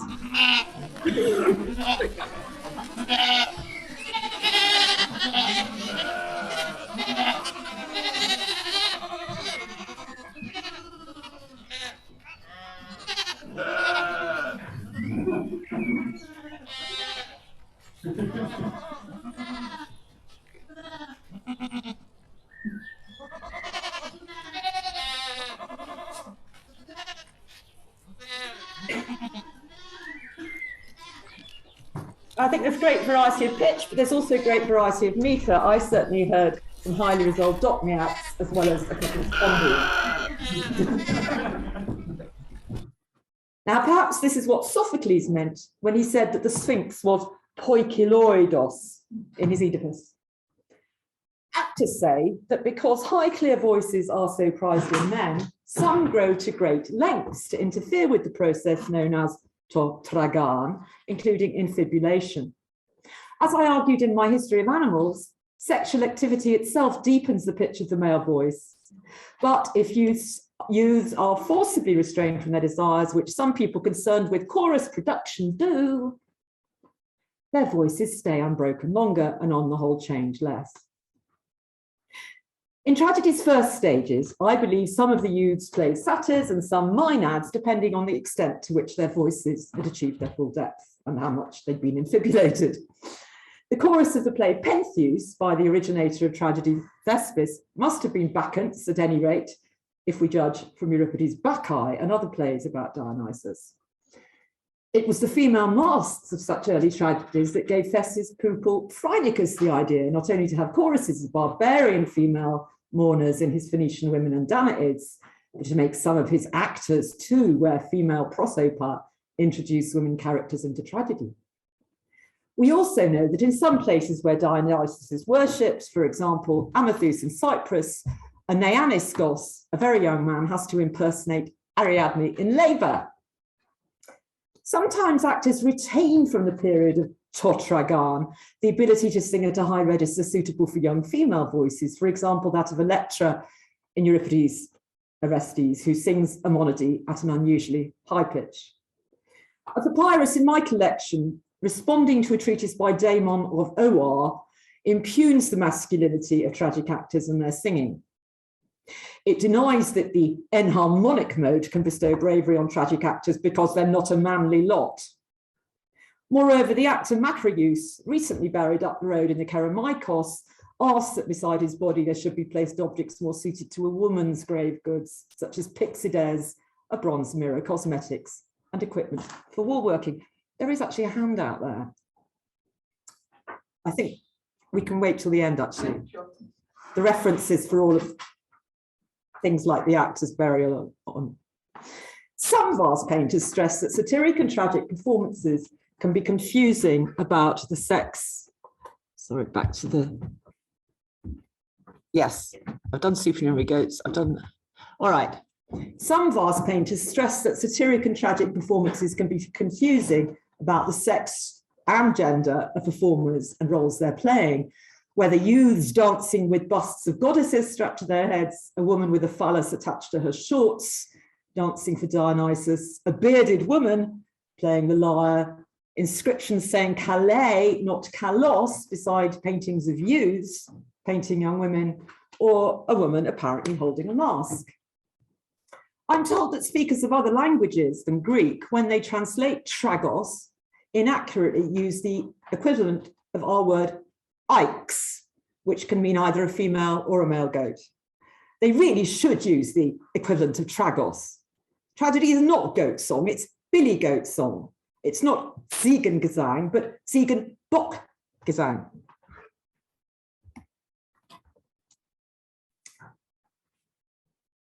There are female goats in our stories. For example, the nanny Amalthea, who suckled Zeus and produced the Aegis and the cornucopia, but she was not a tragos, nor is the lactating nanny goat, which with babies, with little kids, that Aphrodite sometimes rides in paintings. It's interesting that besides humans, it's in goats that hermaphroditism, or the possession of sexual characteristics of both sexes at the same time, is more apparent than in any other animal, to the extent that goat herds have the term tragina, as I say in my generation of animals. My colleague Theophrastus points out in the book he's writing on the history of plants that tragan means not only the age when male sexual performance becomes possible and the male voice deepens, but also tumescence in vines. Indeed, it can refer to excessive tumescence. The vine tumesces, her de ampulos tragai, either when the young shoots are cut by winds or when it's suffered from bad cultivation or pruned wrongly upwards. Now, I've examined 1,000 vases portraying goats, several hundred from the period before tragedy. I'm very good at spreadsheets, as I've proven in my work on volcanoes. In fact, I invented the spreadsheet. On some vases, the goat may symbolize a noise and make the viewer give the vase an acoustic dimension. The noise indeed is in one vase, the cry of a dying man after a chariot accident. Why is there a goat beside the head of a man who has just fallen out of a chariot? On another vase, although there are goats underneath several funeral biers, there is also a supernumerary goat with its mouth open towards a mourner. But on far more vases from the period when tragedy came into being, dating from when Pisistratus became tyrant and embellished the city's festivals to the repulse of Xerxes, many of those have a great deal to do with Dionysus. And goats appear often in connection with tumescence, especially in satyrs, and tumescent vines and bunches of grapes. Sometimes they dance in chorus or wear a cloak, stand up and sing. Typical elements of these many, many scenes with goats include Dionysus, acantharos, satyrs, maenads, vines, grapes, ivy, musical instruments, sometimes gods, other gods than Dionysus, especially Hermes, occasionally Athena or Apollo, sometimes Ariadne or Semele, the odd chariot with horses, and occasionally a dog, a mule, or a panther. These scenes contain no sign anywhere of a sacrifice, but emphasize music making and often singing. Often mouths are open, both of goats, which also often have very human faces, and the singing of Dionysus' entourage. There's dancing to crotala. There are musical instruments, auloi, many lyres and kitharas, and panpipes. There are inscriptions, usually nonsense words, which may suggest goat vocalizations, but sometimes saying someone is beautiful, including this goat in Gaul. And thanks to Ben Cartledge for going and finding a photograph of that, which showed it actually says kalos, not tragos. There is a fragment from the years around Pisistratus' rise, where a satyr seems to be called tragos. He's called Tra. He's reminiscent of the satyr in Aeschylus' satiric Prometheus, fire kindler, whom Prometheus calls a goat and tells to be careful about getting his beard burnt off in the fire. On an early red-figured Athenian stamnos, which is beautiful, the inscription between the open-mouthed goat and the satyr actually reads the imperative clue, listen. What if the presence of a goat on a vase was for the vase painters a cue to imagine goat noises or goat-like human noises? One necamphora shows on one side Dionysus, a satyr with a lyre, and a maenad with crotala. On the other is Athena mounting a chariot with Heracles behind the horses and a tragos behind the horse's front legs, complete with nonsense beside the goat's head, both left and right, it's going and now, Pisistratus liked to connect the return of Heracles to Olympus and his own quasi-theatrical return to Athens after his second exile in a chariot accompanied by a fake Athena.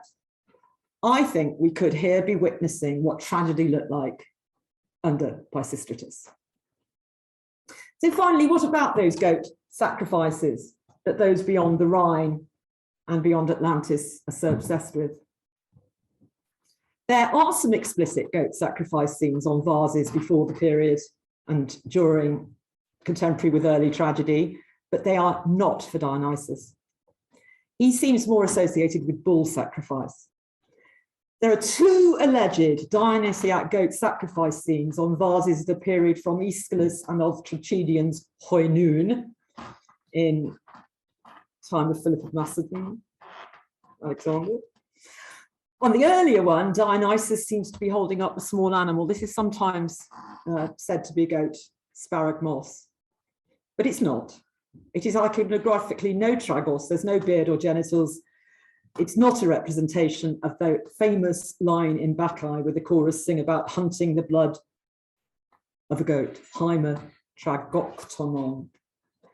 But on the vase, actually, it looks to me to be not much older than an eriphos or kid, perhaps a young yearling, a chimera or chimeros.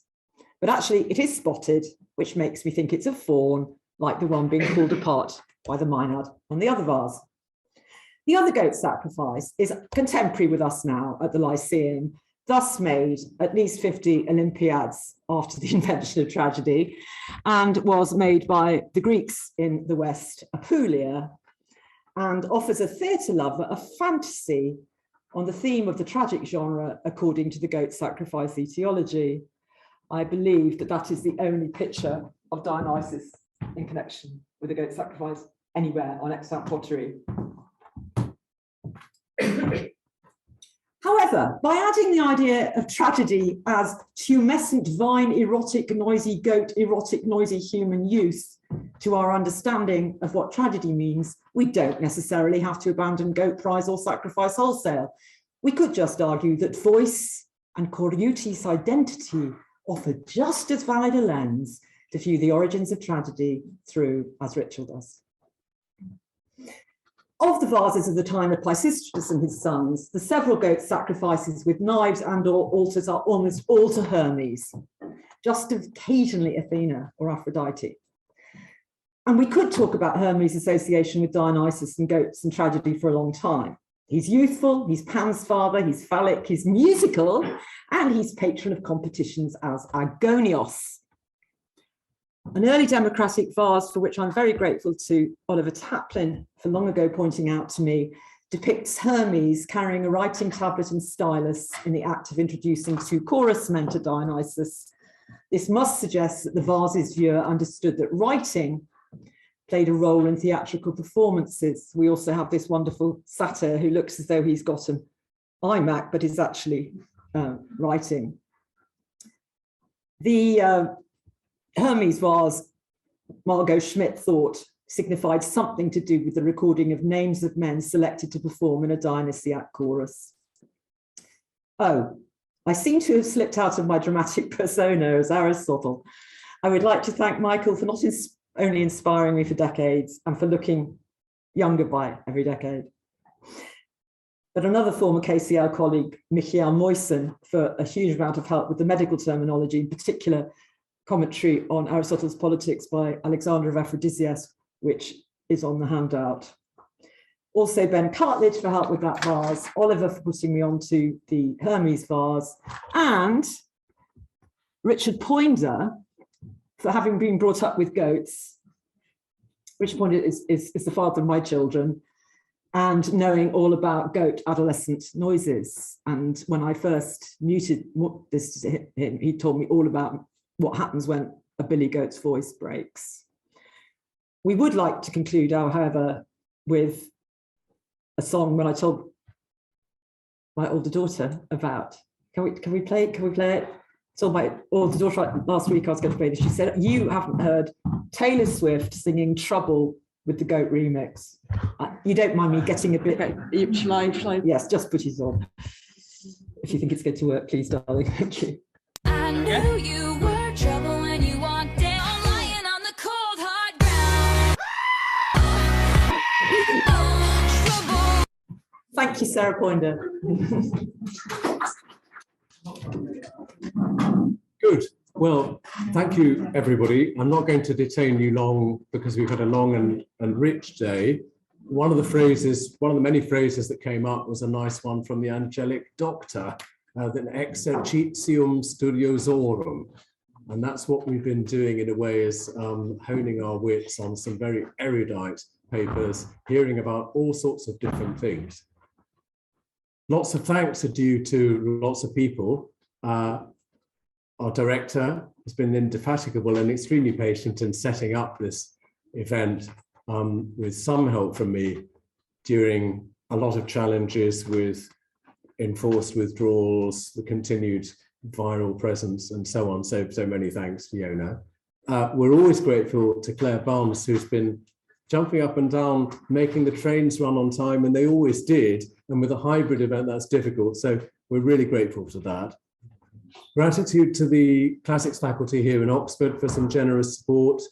Thanks to the Classics Department at King's College London for support. And many thanks to all of you who spoke and shared vividly. And it's very plain to see what a wide range of people and sympathies continue to be animated by the work and person of MS Silk. There are people who couldn't be here today and they're full of regret, but I noticed some of their names coming up on the Zoom, so I can see that some of them have been attending. And there will be a form of YouTube recording available. It's not going to push adorable kittens or clever ways to clean your oven off the charts, but it will have a niche, an important niche market. And remember too that this is a small seed which the conveners hope or conceive will grow into a related volume, which will on an ampler scale and with an even wider intellectual range pay tribute to the scholar we honour today. And that's going to include the conveners themselves who selflessly held back on what was going to be a constrained occasion in terms of time. And I think this collaborative outcome, as it will be an output, will be very appropriate to thank a scholar who's done lots of solo stunts, but also flown as co-pilot, as genuinely co-authored books, imaginatively co-edited volumes. And all of those enterprises have benefited so much from Michael's acumen and his collaborative attitude. I wanted to mention students just for a moment because our first year students, when we were team teaching, didn't quite know what had hit them in week one with, well, I don't think it was Ecce Homo, but Ecce Homo came on pretty soon and their heads were swimming. But after a few weeks, they could really see what was going on, and the quality of their work showed that the Silkian potion can be drunk even by the young. Now, Michael is sui generis. The song of his alma mater, King Edward School, Birmingham, contains the immortal trochees, "Build as if this burly city temper here their strenuous sons." Now, I don't think Michael was ever particularly burly, but he has been strenuous over many, many years, ever since he won a school prize, and this is for the connoisseur, a school prize for a poem, okay, school prize for a poem in Latin, okay, a school prize for an acrostic poem in Latin, a school prize for an acrostic poem in Latin about Charlie Chaplin. Okay. So that's where it all started. And I think many of the people today have spoken very vividly of when they first encountered Michael and his special contribution. In my case, it was at a seminar here in Oxford about 1980. I think it was a Friday afternoon, looking out on the lane from Corpus. There were lots of other things to do, but here was a speaker who could really hold an audience, presented large literary questions with a characteristically pointed and rich handout of the kind that Michael's still producing to this day. And it made me terribly pleased to be then joining Michael for a very long period at King's to recruit him to the Comp Lit enterprise, of which he was both, as we've heard, a pioneer and actually a progenitor, which he is still so closely involved with. And we've all learned so much from Michael, even when, perhaps especially when, we haven't had complete concurrence in our literary evaluations. And we're now really looking forward to the Poetic Language book, which is so eagerly awaited by everyone in this room and a much larger community. Well, you'd expect me to end with something Greek, and I suppose that would be appropriate. But instead, I'm going to go beyond and turn to some words from someone who was a classical tripos man, but then escaped to a quite different field, and that's Arthur Waley. And in one of his versions from the Chinese, with apologies to a couple of people who've heard this from me before, in one of his versions from the Chinese, he concludes with these very memorable lines, which is encapsulating the pleasures of lettered friendship. I quote, "Rare writings we read together and praise, difficult meanings we examine together and settle." So Michael, many thanks, Mas. Ad multos annos, is pola eti. Thank you.